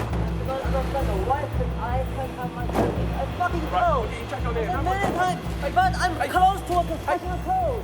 I don't understand. We'll get your jacket. We'll get your jacket. As soon as you get up here, yeah, we'll get up here. Off the airline, we'll get up here for you. No problem, fella. As soon as you get up here, fella. Yeah, of course. Oh, waiting. I'm close to catching cold. We'll get on you as soon as you get up here, fella. I'm always cooperating, but The prisoner has to be led past the bemused passengers waiting for their flight. At the plane door, the suspect is formally handed over to US agents who have flown in to take him back to the States. Relax. They tend to sit at a discreet part of the aircraft where it won't be completely obvious. Some passengers may say he was placed in handcuffs as he boarded the aircraft, so as other passengers are walking past, they may see the handcuffs, but it does happen on a regular basis.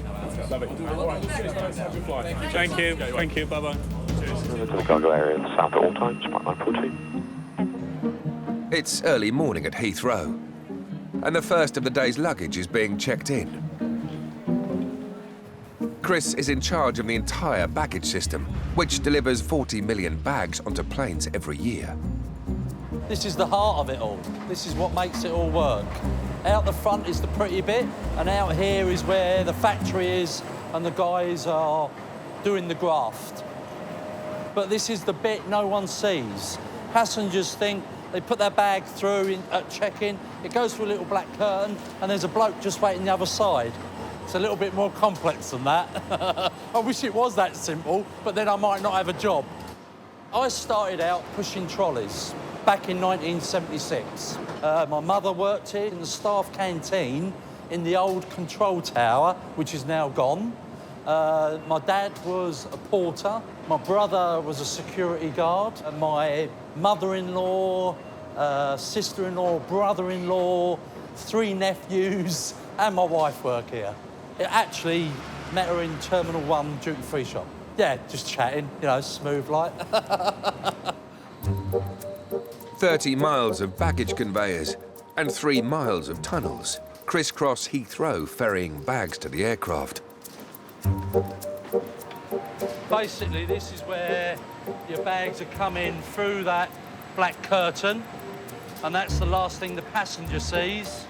And then from then on, in the baggage factory onwards, you've got miles and miles of conveyors.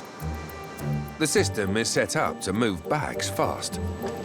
From front of house to back of house is approximately anything from 6 to 8 minutes. As the bags traverse the enormous network, the barcodes on the luggage tags are scanned, so the system knows where each case is and which belt it should be sent down. When it's ready to be tipped down a chute, the sorter allocation computer will tell that tray to tip, and the bag will tip down to a guy waiting to pick the bag up. Alex is the guy at the bottom of the chute. Been doing this now it's actually my 4th week. And so I'm a newbie, as they would say. So yeah, but I mean, it's all right. It's actually quite a lot of fun, to be honest. Working with the airplanes, it's not like your normal job, do you know what I mean? Right now, I'm actually filling up a flight that's heading to Dubai for Emirates. Each bag is scanned again, so the team knows which baggage bin it goes into. Yeah, the Middle Eastern travellers, they tend to have quite big suitcases. They do come quite heavy. If you was to go down to, let's say, Virgin, you'll find that a lot of the bags are a lot more smaller than, let's say, on Emirates. This is a good bag and a bad bag. Woo. Anything that's got that on it is a bad bag. Anything that's heavy is a bad bag. I don't think the passengers actually are aware of the work that we do down here. I mean, I'm pretty sure if they did, they might take a bit more consideration in packing some of their bags. Derek has worked on the belt for 7 years. Yeah, I don't need a lot when I go on holiday. It'd be interesting to know what some people do packing their suitcases sometimes, though.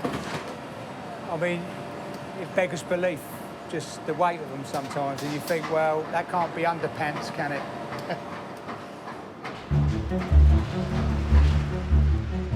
Once the baggage bins are full, they're driven out to the plane and handed over to the ramp team to load. These are the kind of things you used to drive when you used to want to drive when you were little. You know, like, oh God, can I have one of them? Now I get to drive it when I'm an adult. My own little vehicle. Of course, the most important thing is to sort of avoid the aeroplanes at all costs. You can't go across while the plane's there. Steve and his team are always working against the clock. OK, we get 75 minutes to load the aircraft from start to finish. It's highly pressurised, it's challenging, so it's all about the timing. Everything needs to go smoothly. And it's not just passengers' bags on the flight. There's also 35 tons of commercial freight. I don't know what's in there unless you open them and have a look. Could be anything. Weirdest thing I've ever got on there. Cheetahs.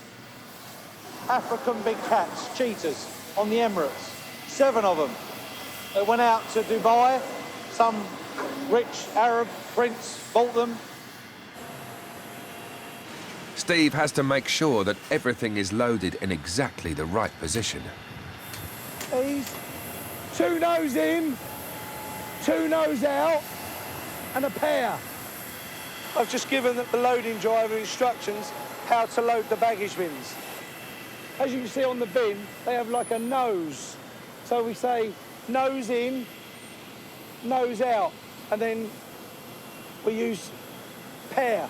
So a nose in, nose out is a pair. That's how we do it.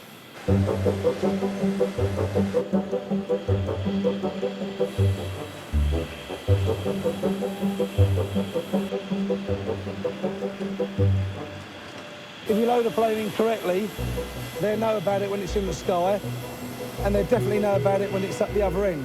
But the consequences are, you know, could potentially bring the aircraft down. Oh, 16 years ago I came to London Heathrow Airport and learnt the trade within 6 months to a year, liked what I was doing. I've been a loading supervisor, team leader for 15 years. I send everyone on holiday. I make people happy. 2 nose in.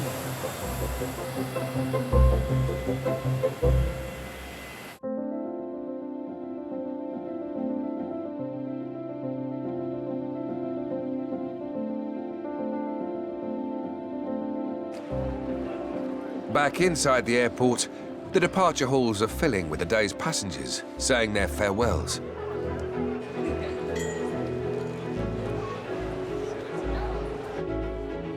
It's not just a great big building with people in it, it's got all kinds of people with all kinds of emotions, and that's what really makes this place unique.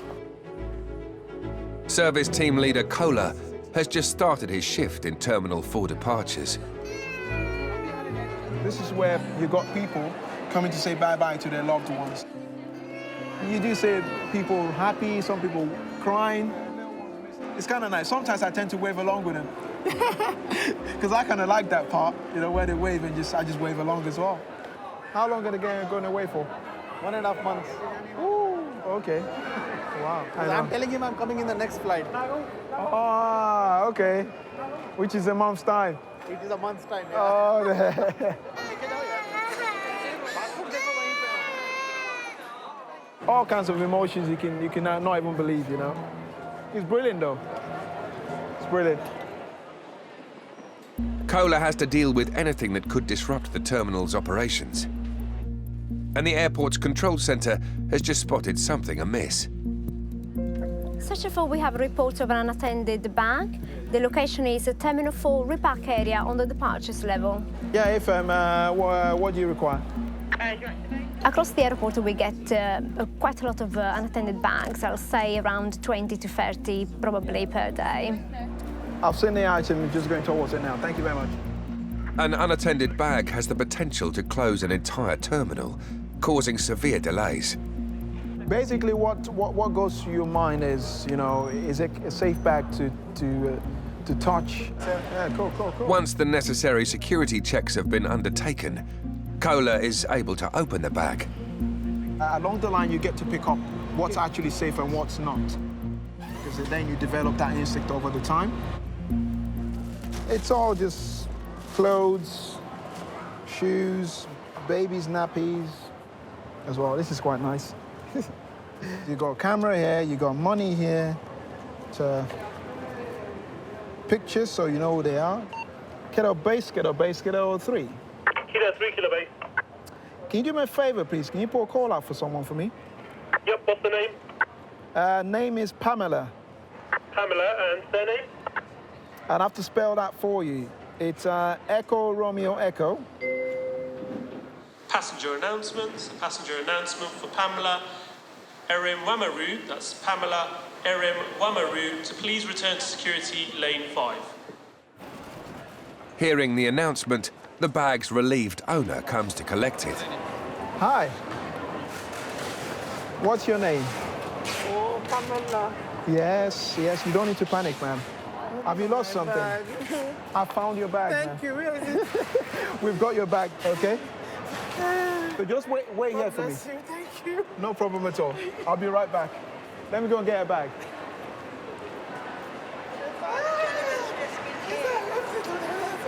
On the other side. I'm not fresh. No, not at all, man. Thank you. You're welcome. Nigerian? Yes, I am as well. Yes, Yes, at all. thank you. God bless you, and you enjoy your flight. Thank you. Okay. I will. All right. Bye-bye now. All right. And that's what I like to do, to try and help people, just to make sure everyone has a really good, seamless journey across the airport, and that's what it's all about.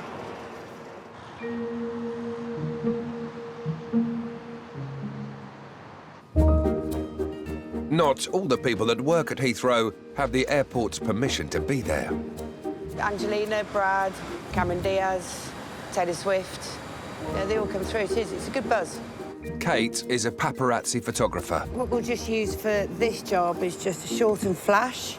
which is a short lens. You can get pretty close at the airport, all charged up, ready to go. She works for an agency that sells her photos worldwide. Half the time I don't even know where they're going, so I just get my sales report at the end of the month and go, oh, yeah, OK. Today, she's hoping to get a shot of singer Jessie J. She's huge here, she's huge in America. So it's definitely worth waiting around for.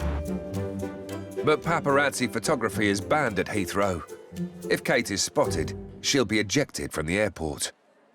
I'm just looking on Twitter to see if there's any pictures of her when she left the airport, LA, and just see if there's anything that, you know, confirms that she's actually on her way. 2 hours after her flight was due in, Jessie J still hasn't appeared. But this may not be a wasted trip for Kate.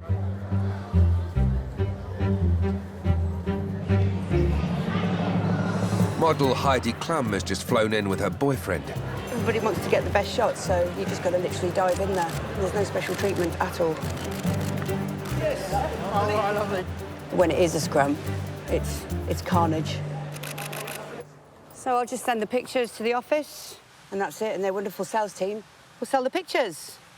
This is why, when you're at Heathrow, you know, different celebrities will come through and you don't even know that they're on the plane. So you've always got to keep your eyes open when you're here.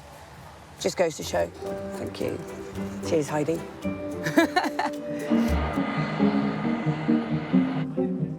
It's lunchtime in Heathrow's departure hall. Today, it's the venue for an unusual proposition, for a passenger flying out to the States. What's going on? Pretty obvious. Bit of dance routine, propose to my girlfriend. He's proposing. She's flying out to see her friends get married. And so she wants to be engaged before that, she told me one time, so this is kind of the last moment surprise. It's a hot surprise. Yeah, so we'll see how it goes. How do you think she's going to respond? I have no idea. Hopefully well. And she got a bottle of champagne coming on the flight, so that should sort of cope with the surprise and the shock.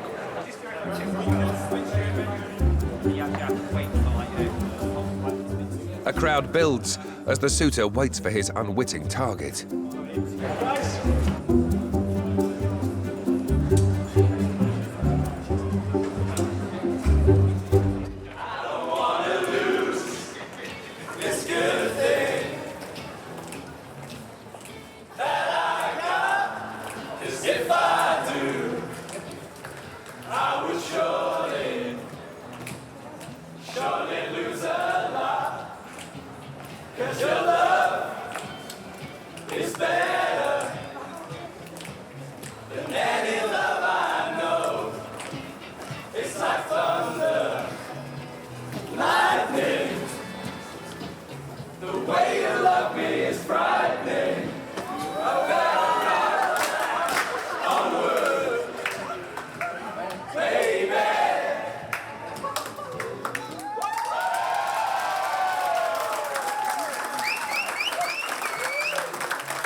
Exceeded them by a long way.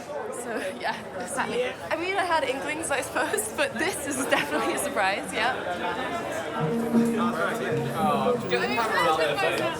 Sorry, I was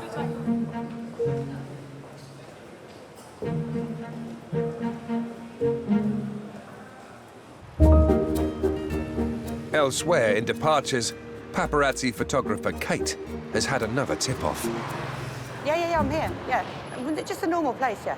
I was double-checking. You know what I'm like. OK, bye.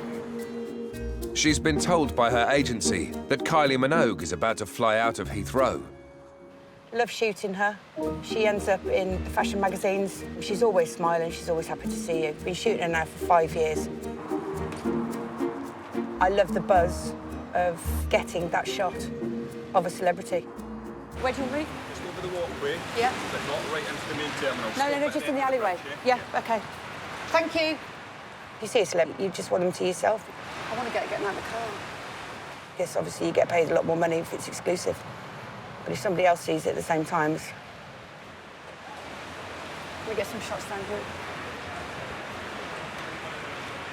I'm balanced at the moment.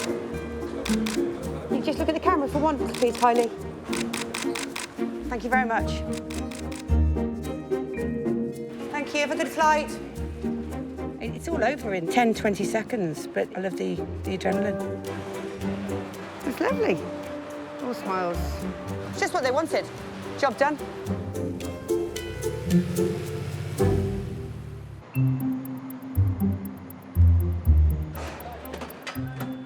Kylie is just one of 37 million people who'll fly out of Heathrow this year. This huge passenger flow puts unrelenting pressure on the airport security team. Okay, step forward.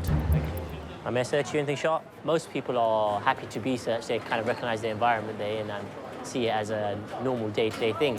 It's kind of odd when someone throws it out there to you, oh, I don't want you touching me, or why are you touching me? That kind of makes it a bit more difficult for me. So you want to give it a quick check? No one escapes careful scrutiny. Hello, gorgeous. That's fine, thank you. Thank you. 3 shirts. Why you got 3 shirts on? The weather. The weather. Are you cold? You're very cold, yeah? Going to Siberia. An unusually dressed passenger arouses Sandeep's suspicions. So you're gonna have to go for search in private. There's still 3 of us here. All right. You've got too many clothes on. We're gonna have to give you a quick check, okay? Come this way. More intimate searches are conducted in a private side room. Okay, so just take 2 of your shirts off, please. Yeah, take them off, please. How many shirts have you got on there? Thank you. With so many layers of clothing, it's impossible for Sandeep to determine what is setting off the metal detector. So you're gonna have to take this stuff off as well.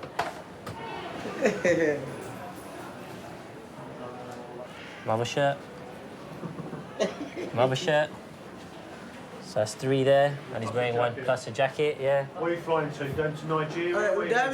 Ghana. Ghana. I come from Ghana. A gentleman's just taken off 1, 2, 3, 4 layers of clothing at the moment, and So you can feel it can't get no pressure on it. So yeah. The weather is... Yeah, the weather is too cold for this gentleman. Okay. Anything else underneath there? All done. Sandeep is eventually able to determine that it's nothing more sinister than buttons setting off the detector. That's all fine. Thank you very much. Third time lucky, yeah. Thank you very much, okay? No problem, no problem. So he said he had so many layers on because it's really cold in Britain, but there's also the fact that there's an excess baggage charge for overweight items, so probably had a lot of clothes in his bag, didn't want to pay the baggage, and decided to put them all on, basically.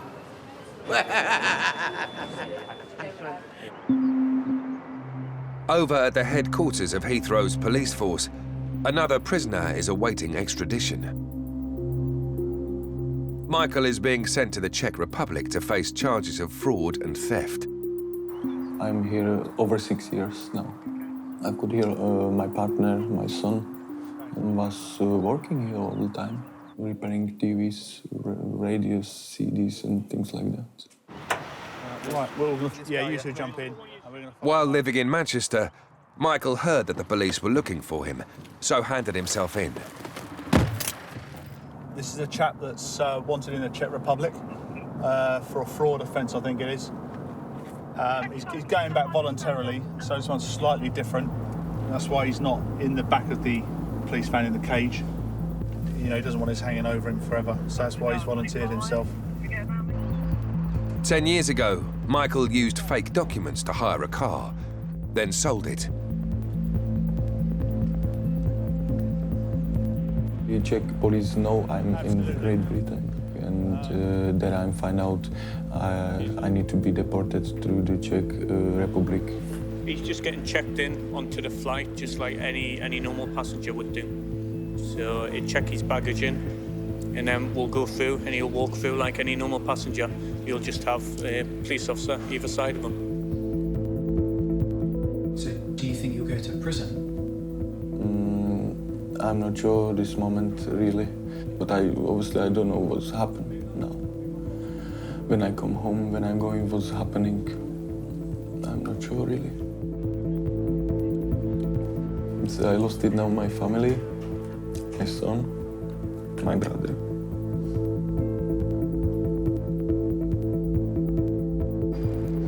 Although Michael handed himself in willingly, He's still accompanied by 2 Czech officers for the return flight. Captain wanted to have a quick briefing just to find out exactly who he was taking on board. He was quite happy. And the guys handed over to the Czech officers, straight onto the aircraft, and we've come away. So, nice and easy.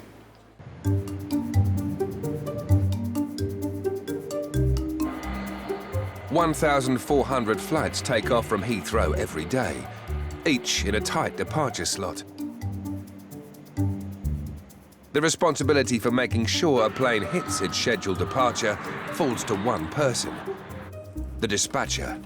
26-year-old Callie has to get this afternoon's flight to North Carolina away on time. You can print your name in that one for me. So this bag here? Yeah.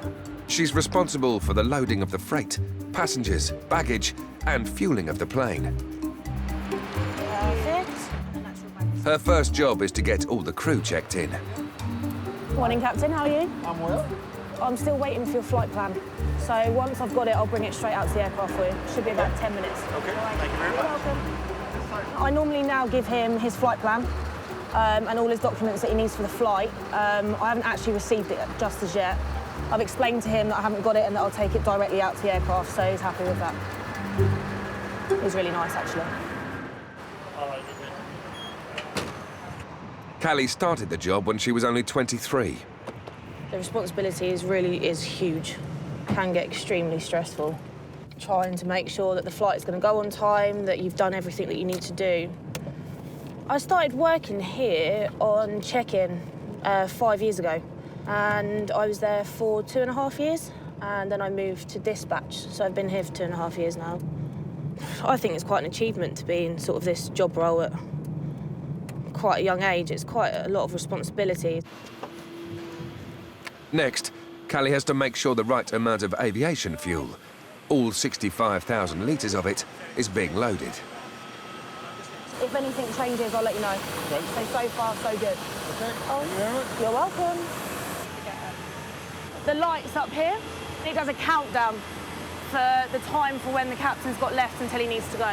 So it's quite a good one to walk past and quickly look to see how long I've got left. Back in the office, the captain's documentation has finally arrived. This is the captain's flight plan and all his weather, information, everything that he basically needs. They've got dispatchers out in America who put the flight plan together.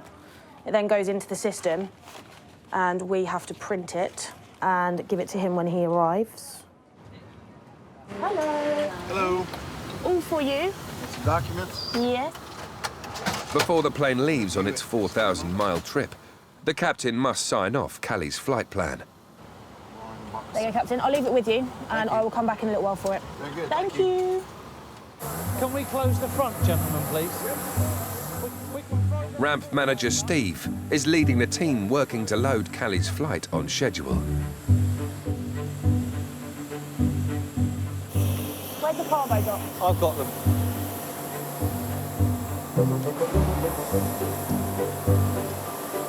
Or how many hands do you think I got? Just use the ironing board. Use the ironing board. Callie and Steve work for Donata, one of 9 competing handling agents that look after planes at Heathrow. Their company could be fined and ultimately lose their contract if they delay the flight. Half an hour before scheduled departure, this plane is fully loaded. But when Callie checks in with the airline at the gate, her schedule is suddenly under threat. We're just missing one passenger with a local check bag, so we can start finding out whereabouts our bag is. If the passenger doesn't turn up, obviously we'll have to offload him. Which means offloading a bag for me. For security reasons, planes can't fly with the bags of missing passengers. So this late traveller is a big problem for Callie and Steve. Yeah, go. Yeah, Steve, we need to start looking for a bag. 33 left. OK, I'll open the holds up. Will you bring the information down for me? Yeah, I'll hand it over to Steve for you. I'll give you a shout if we get the passenger. OK, copy that. We've got bags off. Which is a bit of a nightmare. When you do get a busy flight and you need to take off sort of 5 baggage bins, It's not so good. With 500 bags to search through, Steve's team face a race against the clock to get the plane away on time. Open hole 4 for me. We might have bags off.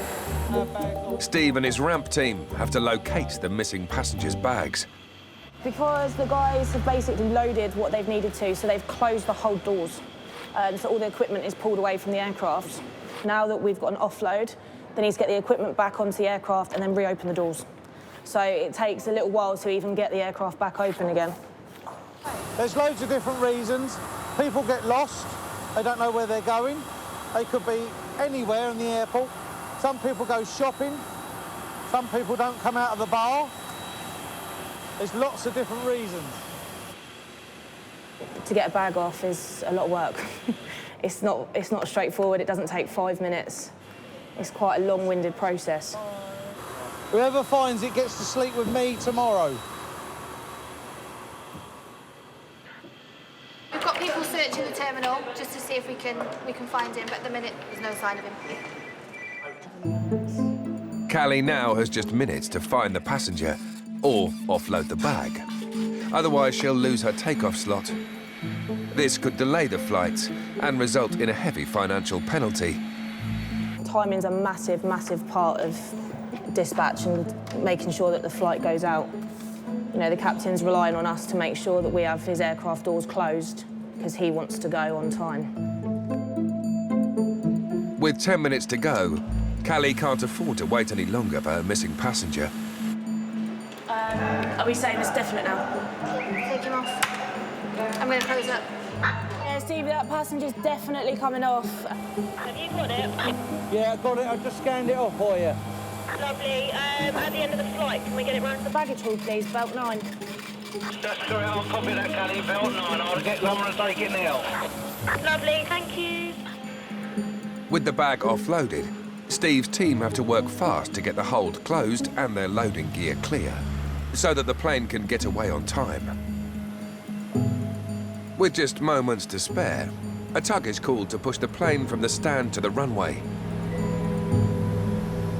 These things are very powerful and very torquey. They're not very fast. They probably do 25 miles an hour tops.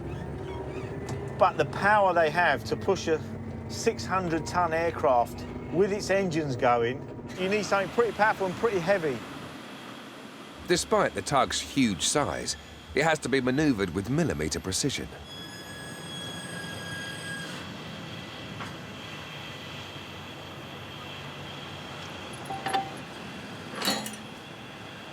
Hello, it's Callie. Hello, we good to go? OK, lovely, I'm just coming down. There's now only 2 minutes for Callie to make her final checks and get the air bridge clear. So, doors are all closed, captain's ready to go, and now the jet bridge to come off, and he can go. What's it like to drive? Well, these ones aren't very nice. They're a bit all over the place. Lovely. Done. This is the part where the nerves start to creep in. You know you're going to push this, so you're just waiting for that, right, we're ready to go, and actually get the job done. He's flashing up now, so that means he'll be ready to go. Once the engineer says we're ready to go, then the plane's under my control. The pilot has no more control. It's down to me and my wing guys. They'll tell me if there's a problem. It does give you a rush. Bravo, holding short of flux. 13713, okay, thanks, left 10, Foxtrot, left Bravo, TT5. That's it, it's gone. Off she goes. Despite all the problems, Callie and Steve managed to get their flight to push back on time. Now it's down to Andy to get it to the taxiway. And it is quite nerve-wracking. It's all that pressure. The plane needs to get out. No matter what the weather is, you try your best to get out. Checker behind us, departing American 777, enter runway 27 left behind. British Airways 777 will be lining up and waiting on the threshold. Hold at Alpha 3, cactus 733. Now he's got his engines starting to fire up. That yellow line out there is just a guideline, the centre of the taxiway. You don't want to go too far over the line because then your wingtips are going on to Alpha taxiway and there could be aircraft coming down. I've got my foot floor all the way down. It's just about pushing it. That's it, lovely. With the plane in position, Andy hands control over to the pilot, who now needs air traffic control to guide him safely into the air. Concept in 220 degrees, 16 knots. 27 right, clear for takeoff, cactus 733. To get this plane airborne on time from the world's busiest departure runway, the controllers have to perform an incredible juggling act. 263 behind the departing American Airways coloured A330 line. Right now, there are 20 planes waiting to take off. Airbus 340 Virgin type at 27 right. The flight to Charlotte finally departs on schedule. But with only 90 seconds until the next one takes off, there's a busy day ahead for the army of workers at Britain's busiest airport.